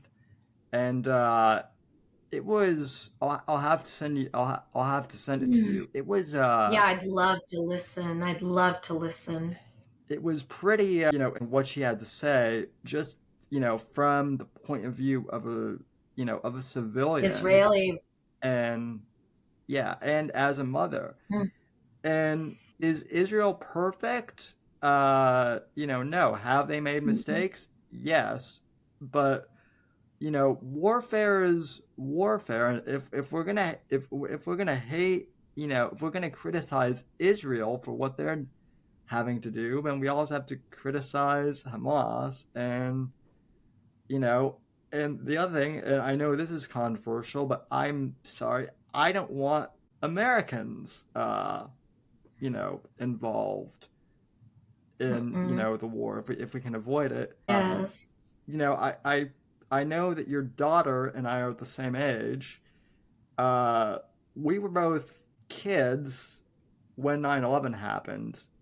Uh, I'm almost 30, and we just got out of a 20-year war in the Middle East. That's unbelievable to It me. is. And it's men getting rich. And that's the truth. It's so Yeah. many men that have gotten so rich from that war. And it's something, and it's a war of ideology that, you can look at us now, we're very similar, not as bad where there's missiles. Who knows? It's so sad, yes, but that's centuries and centuries that it's never going to end for them because of their ideology. It's never going to end, and it should be none of our business. The reason we went over is 9/11. I had a military friend that had to go over, and he said, think of it this way, because I'm like, why do we have to do this? He said, think of it this way, they attacked us, we have to go there to prevent more from coming here. We have to go head it off at the pass because there are these radicals, and I believe they do have cells here. My prayer is always, like Oh you yeah. were talking about, that the Americans, I always hope and pray those that are here will see how precious and awesome America is and be like, there's freedom here. I've never had it before. There's a documentary about the Taj Mahal, and they have all the terror, they have all of the recordings of the terrorists, and they were going to attack the Taj Mahal, and you can hear them. They had never seen a television. They had never, this is real. Like they were so poor, so they were going to do these things for money, and it was horrific. you know, I always hope if they're here, they'll be like they were at the Taj Mahal. Like, wait a minute, they have a television in every room, but it's real. When you listen to this, I think it's called something about the Taj Mahal. It's a documentary it's so good and so sad. That's what I call boots on the ground, because it's real. You're Yeah. getting real information, real radio, the interception. They finally released it, all the intelligence, and I cried through the whole thing. I couldn't even believe it. It's so horrific. And God forbid something like that happens here, like 9/11, but with our borders being so unsecure and millions here, millions, it's sadly inevitable that something is going to happen. And here you have people saying all eyes on Gaza. I'm like, maybe we should put all our eyes on what's going on here and see people that either love America or hate America. Uh, you know, we don't know what's here and what they're here for, and that's a scary thing. And that's not racism. That's What called security and common sense. Yeah, and what's weird is, like even 15 years ago, sure, people were having debates about immigration policy and whatnot, but the idea of border security was shared by Republicans and Democrats. Like that was a Yes, that good. I call non-starter. them good Democrats. We need good Democrats. Again, it's called common sense, not power. You have power politics, and there's a difference between power politics and servants. And these people are supposed to be elected servants, elected officials serving the people. And they're serving themselves. They're serving their pockets. And we're seeing a result of bureaucracy that's grown and grown and grown to where now it's dangerous. We're at a very dangerous crossroads in history where you have, like you said, radicals at the helm, like activists, which instead of common sense, they're trying to force something that is, they really believe, they believe it's the common good. That's the scary thing. And when people believe something's good, nothing's more evil. Nothing more evil can come about than people thinking that the world is good. There's nothing more evil and sinister that's going to come from good people that really believe in something. And they're like, but the thing is, I really believe this with all my heart. And like you said, the bullshit meter, I think that they have opened the borders purposely because all of those are votes so that they can secure power forever. Like, I believe that with all my heart. Yeah. Because these people are going to be fed and sheltered and given money. And then you have veterans that are left in the street. I mean, you could go on and on about how sinister it is. Yeah. And then we're going to have crime that we can't handle. We're going to have welfare we can't cover. We're going to collapse. A nation can't do what we're doing. It will collapse. Every great nation rises and falls. Rome was one of the greatest nations. If you read all about Rome, we're very similar but greater. America is the longest of any empire, and we are supposed to be a republic, not a democracy. And this is where people get it wrong. That's right. This is they keep saying to each other on both sides, that's a threat to democracy, a threat to democracy. You know what a threat to democracy is? A democracy. We're supposed to be a republic with a system of checks and balances. We're supposed to be a civilized country that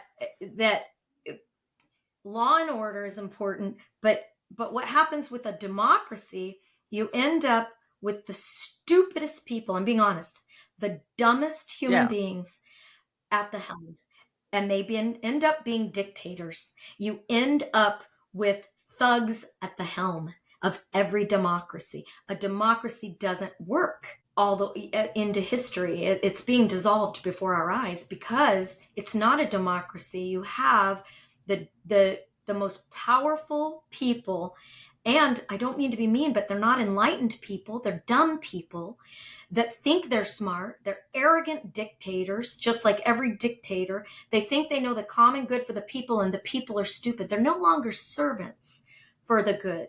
They lord their power over the weak. And that's what we have. And it's terrifying. And that's what a democracy is. And I'm sad that we don't know that. The people aren't taught that, what a republic is versus we're one republic. And it should be that way. And and nationalism is a good thing. And it causes borders, and it causes another country to be independent on their own and their business, and us to have our business. You know what I mean? And I love that we have states' rights, and even I could go on and on. I don't know why I'm blabbing on this stuff. I'm not a political person, but I get sad because I feel like people are very uneducated, and I get sad for what's happening to our country because it's a lot of idiots that are very wealthy, and it's like they take a bribe, and they don't care about us. They don't care about us. They care about their power and their money, and they're going to get it, and they're going to politicize it. I think Dennis Quaid said it best. I heard him the other day, and I was shocked because Hollywood will frown on him. When you politicize, when you weaponize the courts the way they've done, and there's not a court of your peers. They're not your peers. They're not your peers when they politically are leaning one way, every single one of them. Every single one of them look at them, and they won't allow you to see into the court. There was a reason they don't allow you to see into the court, because there was not only a bias with each one of them. And I don't love Trump. I don't like his personality, but it's the principle that if this happens, once my only hope is that their crimes fall back on their heads, because they're binding the hands of a political opponent. It was like, here was someone that never was going to run for the presidency, and now he's being put through a kangaroo court of arrogant, stupid, they're not, and they are stupid. They're not, it's odd. They don't have honest objectivity, and they're not what is the word? They're not objective. And they're not objective, but there's a word that the courts, go by, that you're supposed to, and it's a law for them. They're supposed to have expediency, not expediency. It's another word, and I don't know why it left my head. I've been talking to my husband about it, but they don't have it, and it's evil. It's like, my gosh, my friend goes, I can't believe he was convicted on all 34 accounts, or indicted and convicted on all 34 accounts. I said, of course he was. That's what they wanted to do, and they did it. They did what they wanted. It's that simple. Like, of course they did. There was not one person in there that was objective or had the law, not the law of expediency. I'll think of it. They had not prudence, where they're just looking at the law. They're not looking at the person. They're looking at the laws, really looking at the laws. It's a word I'll think of later, but sure, none of them functioned by it. And I feel like they should all go to jail for that. Sure. It would be like if I'm not one of your peers sitting in court. If I say it was a prostitute, and I hate prostitutes. I hate them. I hate prostitutes. I've been outspoken about it, and I put money into people that persecute prostitution. I'm just making an example, and I have a real bias, and my something happened in my family that makes me hate them even more. All I'm going to do is sit there and prosecute this person. That's all I'm going to do. I'm going to find anything wrong. And it's even bigger than that. You have someone that's, it's crazy. I just don't believe anything anymore. And it's terrifying. Can I ask, since you brought up the court, the whole kangaroo court thing, I wasn't initially going to bring this up, but you broached... I don't know where it came from. Sorry. No, it's okay. You broached this topic, but I have to bring it up. I am glad that we did this on Monday, because we were initially thinking of doing this Friday, and then that's when the whole news broke, about the conviction. And in all of the news articles that I read, both Barbara Moore, who I know who you know, and Karen McDougal, both of them were brought up in various articles. And let me just say from the outset, I don't know what their relationship with him was like, and I don't care. People have asked me to comment on it, and I don't know anything, so I know that Karen had a relationship with him that she's outspoken about. I think Barbara dated him a little bit, but those are things way before he even knew he was going to become president, in his defense. Another thing is, it's like people do not only change or get married and move on or whatever. He's not a perfect man. Again, back to Hugh Hefner. I don't think that, a lot of people are like, oh, he's disgusting womanizer, blah, blah, blah. I don't believe the allegations against him either, because women fell at his feet, not because of his money. I'm just being real, his money and his power. But that said, all that aside, I don't care about that either. Just like I didn't with Clinton and the girl, under the desk. If you're leading the country, lead the country. And the things that you did, are people better off now than they were 4 years ago? Those are the things you want to ask. Can I afford groceries? Can I feed my children? Can I fill up my gas tank? Can I talk? Do I have my First Amendment right? Am I going to go to jail because I don't believe in something somebody wants me to believe? Am I going to get arrested for not calling you she? What things make life better? And are we safer? And is there a system of law and order? That's what I care about. Whether Barbara slept with him or whatever, and I love Barbara. She's my friend. I love her. And she loves Trump. She's like, go Trump. And I think that's great. Yeah. We have the right to do that. And the word I was looking for was impartial. They take an oath to be impartial. Right. And that's true justice, is being impartial. And they were all partial in every way. They looked at him with seething eyes, with hatred. And that's why they wouldn't let us look. That's why they didn't let the cameras in there, because they don't know the law.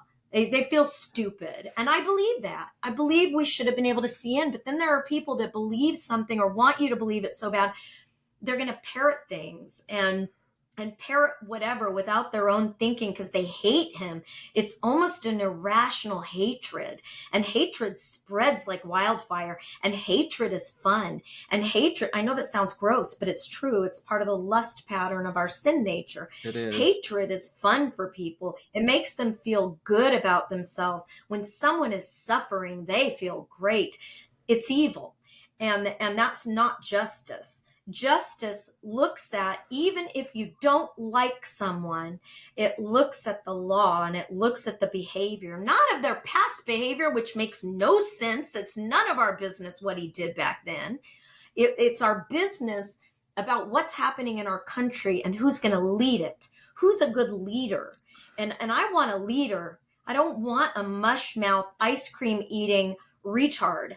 I don't. And I don't mean that. And I never say bad things about people or even our leaders because I respect the office. I don't believe, and I can't believe I'm saying this, but I'm going to say it because maybe no one will hear this anyway, but I'm saying it. I really want to know if the elections were fair. I want to know the real thing about this insurrection that they use. Yeah, there are weirdos on both sides. And if there are weird MAGA people, they should be in trouble. With all my heart, I believe that. And so did Trump. So does Trump. He even said it. He said, if these people, they should be arrested if they did something wrong. But if you look at all the evidence, which I saw with my own eyes, the things that they released, I'm like, why did they tell security to stand down? Why did they tell the people to come in? I want to know these things. That I don't want to hear just sound bites of it's an insurrection. He's a threat to democracy. I'm not dumb. I'm not stupid. I'm like you. I have a radar. I can see bullshit. And I'm like, no, we can't be silent anymore. I want to know the truth. Show me the truth. Even if I hate Trump's guts and I don't want him to be president, I want to know the truth. I don't want, certainly, you know what I mean by that? Like, I'm not going to just duck my head in the ground and just listen to everybody like the mob. Like, oh, yeah, you guys think it, I think it. And then also, it's like, I saw with my own eyes that I believe to be real, those vote harvesters. And then how in the world, if they really recorded all of those votes and it's more votes than anybody's ever voted, I don't believe it. Because I knew people that had always voted Democrat personally that voted for Trump.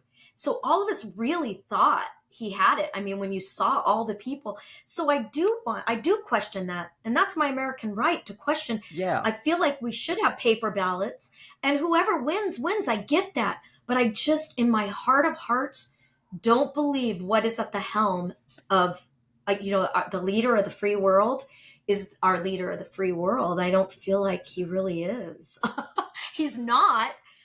It's sad. I respect the office of presidency, but I've never seen anything like this when someone's senile and everybody knows it. The Democrats, he's got even Democrats with any clue have, they're so ashamed and embarrassed. And it's so sad what's happening. And I wish we had someone good to vote for, but I'm with Dennis Quaid. I am totally with Dennis Quaid. I mean, I'm standing for what's right, and it's the principle at this point.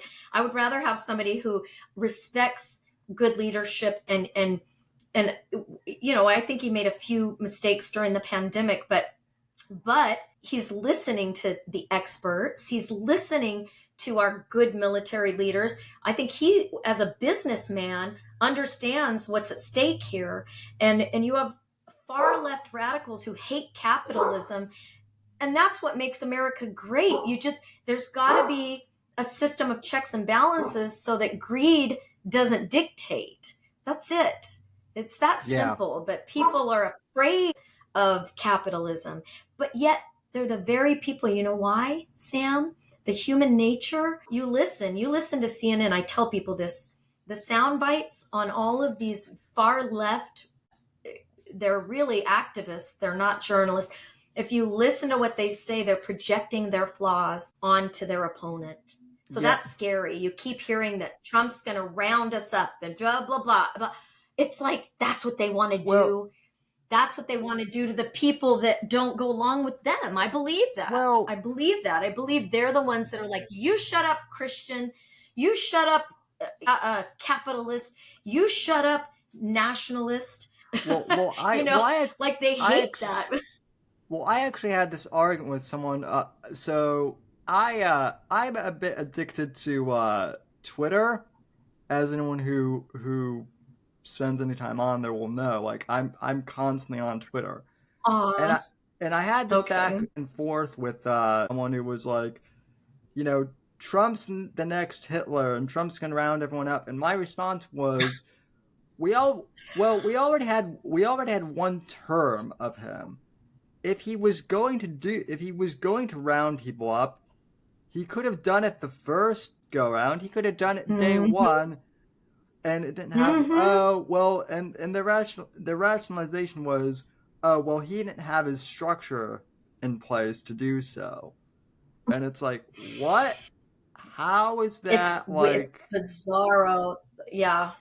It doesn't make sense. Hitler, what's so crazy is, do they even really? But these are the very people that are standing for people that kill Jews, that hate Jews, hate them.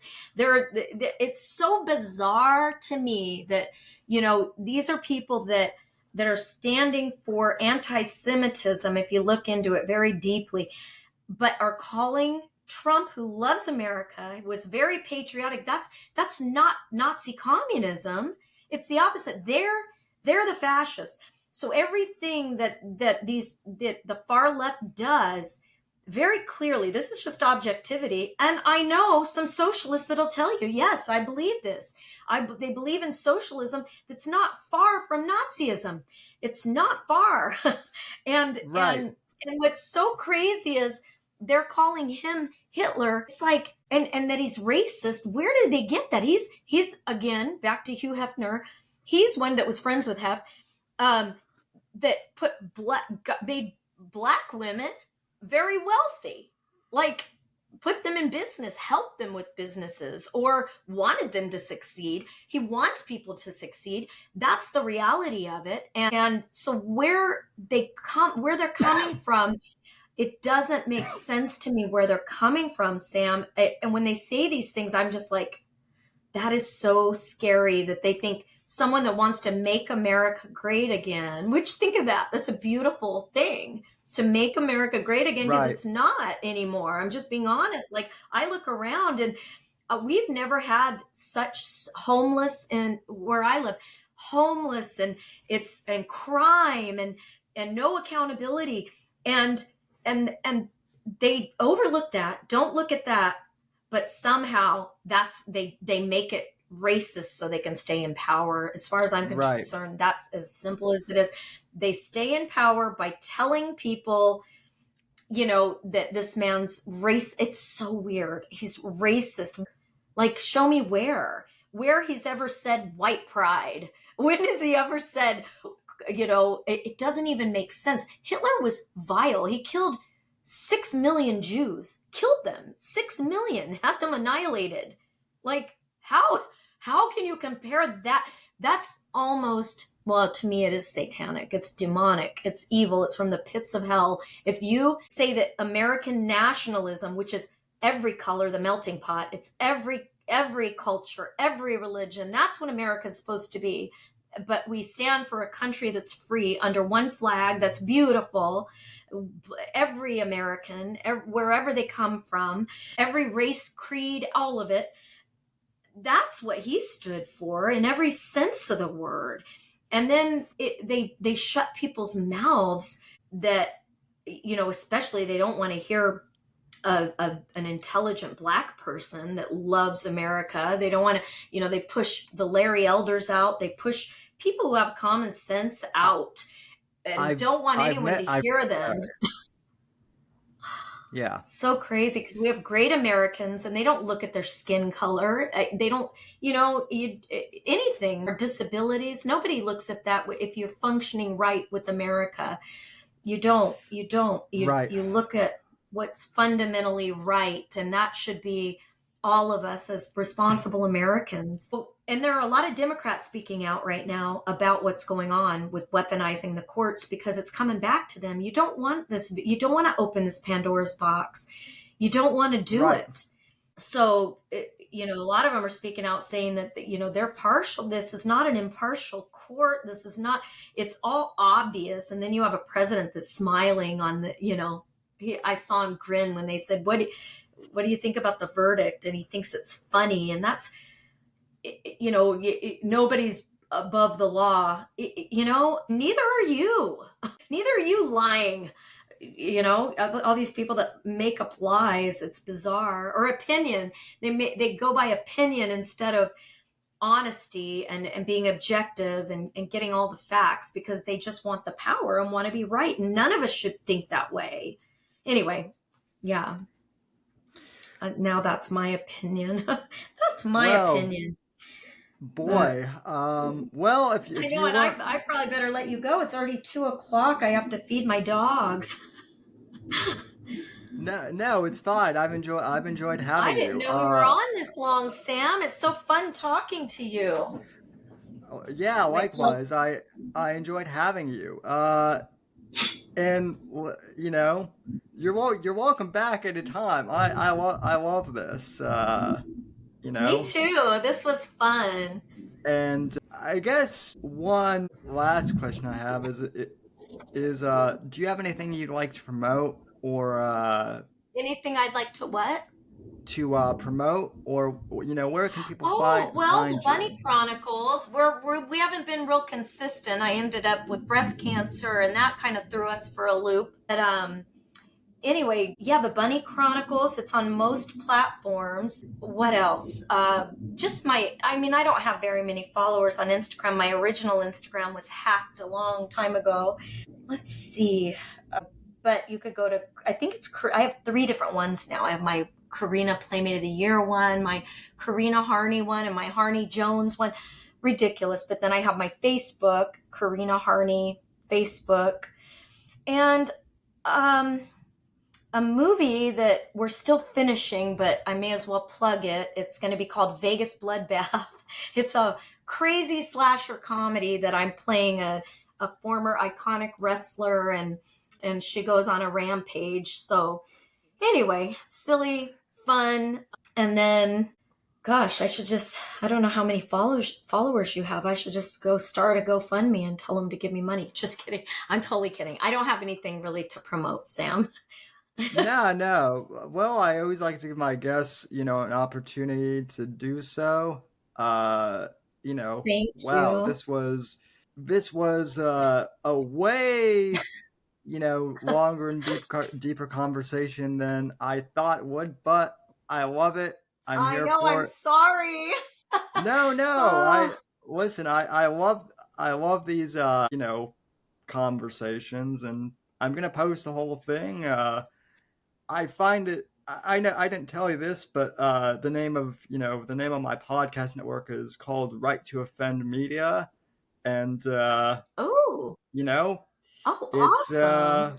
We have all sorts of different voices, and we don't censor, and so your opinion is definitely welcome, and feel free to come back anytime. So perfect. Well, thank you so much. Thanks for having me on. It was fun that I got to offend people. Well, you might have offended a few people, but I'm sure you gained a whole lot. I was already a fan of yours, but my admiration for you just skyrocketed even more Oh, than thank you, so. Sam. Reading your book, everyone needs to read your book. I need to post me reading it and put it out there and on my Facebook because you're such an excellent writer and you're a brilliant mind. And I'm grateful for people like you. I was telling my daughter about you because you're the same age. And I was telling her, I said, it's people like Sam. I feel like there's hope for America. I just do. I feel like there's hope for us. And that's Oh, awesome. thank you. So I feel the same way about you and Echo, your co-host. The I fact that love you Echo. guys are Yeah. the fact that you guys are sticking up against cancel culture, which and she's ferocious about Yeah. it too. Love her. In a very Love good her. way. I Yes. Yeah, I know. I tell her because there's been a few times just because I don't ever want to slander anyone's character and I don't like right. to gossip. I'm not, I just, it's a principle in me. It's ingrained in me. But when it comes to standing up for truth or standing up for someone, I don't want to character assassinate, but I want to call people out, but I tell her, yeah, I think there's been a few times where I'm like, I just don't want to get into a war with someone. I don't have the energy because they'll take you down. And that's sad. It's sad, but not that I care. At least I know I have God and he's my vindicator. It doesn't matter if the world hates me, and I need to just relax about those things. But sometimes I get funny because there's a few people we could get into a war with because especially Echo, where she'll be vicious. She's vicious. I'm like, I'm more like, I don't want to get in a fight with, I don't want to call people names. I don't care if they call us names, but they've been mean to her. There's been people and I all these trolls and they're so mean and they just stick with the people they love. I hate to bring up Girls Next Door, but a lot of young girls just watch the show and meet, and they don't know anything about the magazine. They just love the girls, and that's awesome. They're fans, and those girls are famous and they're adorable. But I mean, they have these. Already, we're getting trolls and people saying, "Look at you guys are old," and blah blah blah, and calling us fat and old, and whatever. And yeah, it's just yeah. superficial and it's silly, but they have their fangirls and they don't want, they just believe anything they hear from their people that they admire. That's it. Well, a lot of them are also probably mad because their boyfriends and or husbands, like Playboy, and for some reason that makes them insecure, and Yeah. that's not Yeah. your guys' problem. That's their Mm-mm. problem. But Well, it's also like I said, there's narratives and people's truth, and you can't step on what their experience might be, but some of them exaggerate or even lie, and then they have fans that follow them and say, "Oh, I believe everything they say." So when they hear the truth, see if you believe a lie, you reject the truth, or other way around. When you reject the truth, you believe the lie. That's right. just sadly common sense. People don't realize, but if you reject the truth, you believe the lie in anything.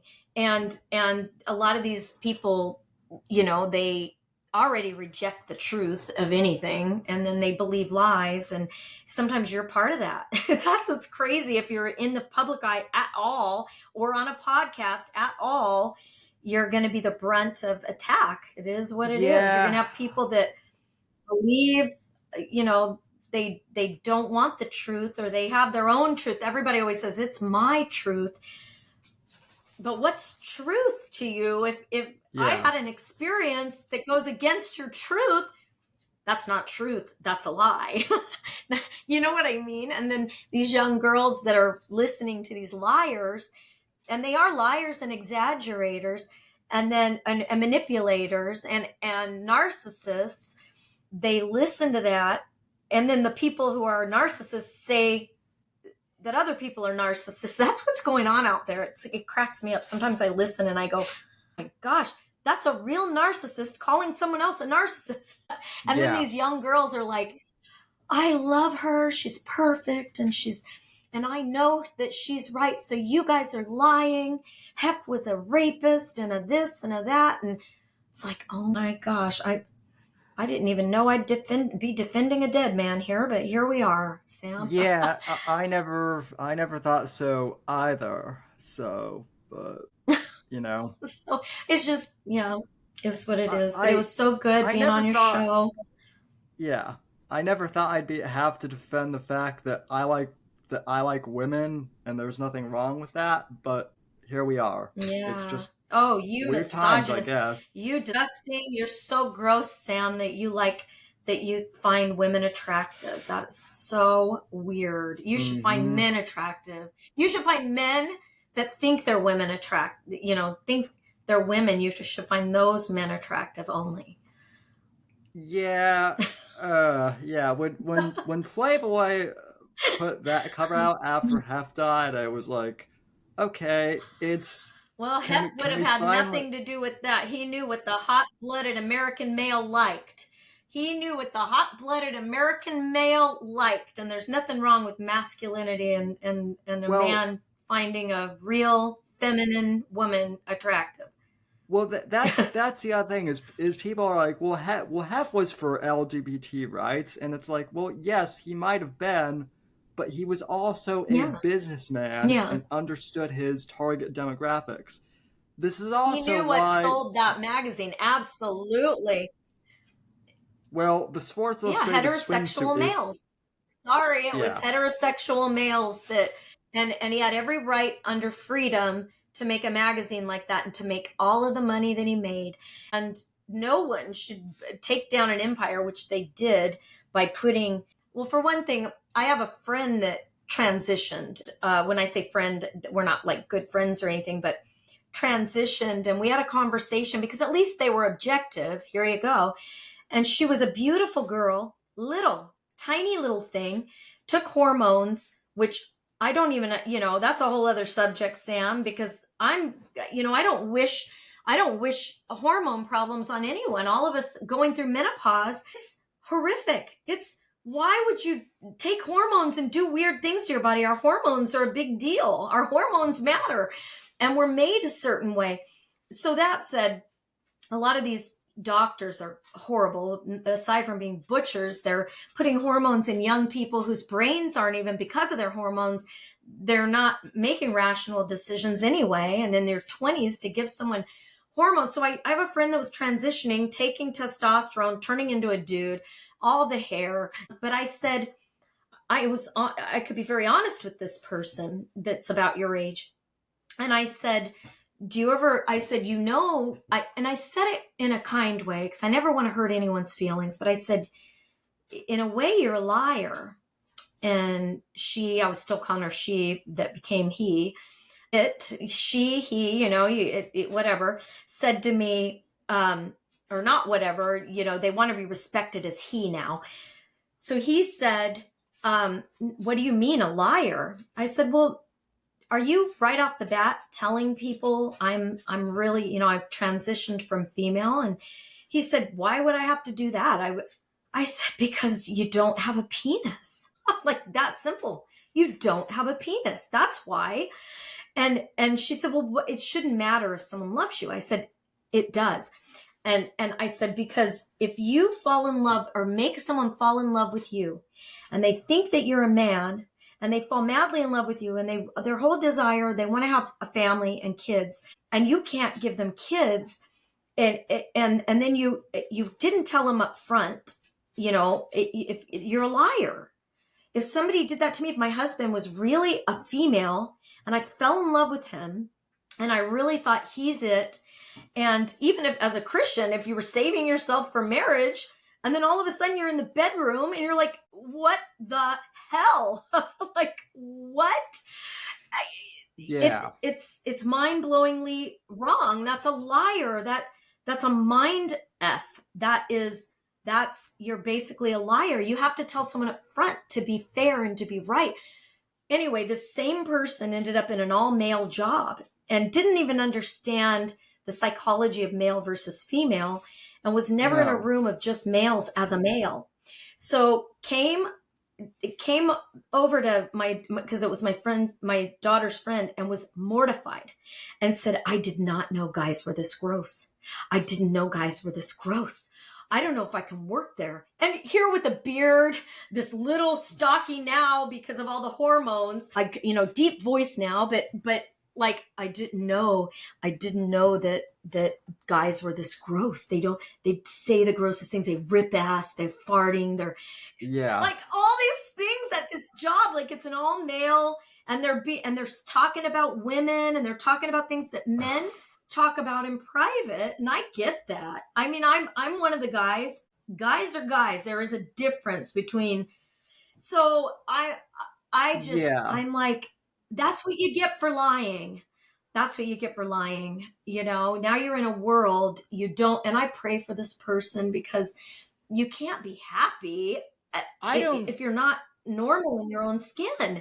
And then I have another friend, I can't believe, now I am going to get in trouble, but these things bother me that I'm always silent about.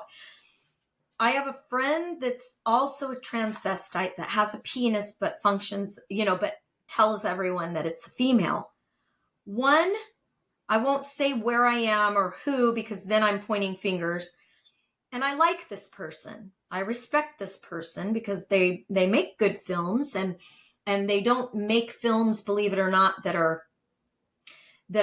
pushing a narrative. Does that make sense? So they make decent films, but used to be a man. And I guess I worked with this person when they were a man, and somebody took me aside and said, that's so-and-so. And I'm like, what? I mean, I knew it was a man. It wasn't this person wasn't fooling anybody. He's big, he has fake boobs, but big, and is a dude. But does little fake voice, and takes the estrogen, but deep, but tries to.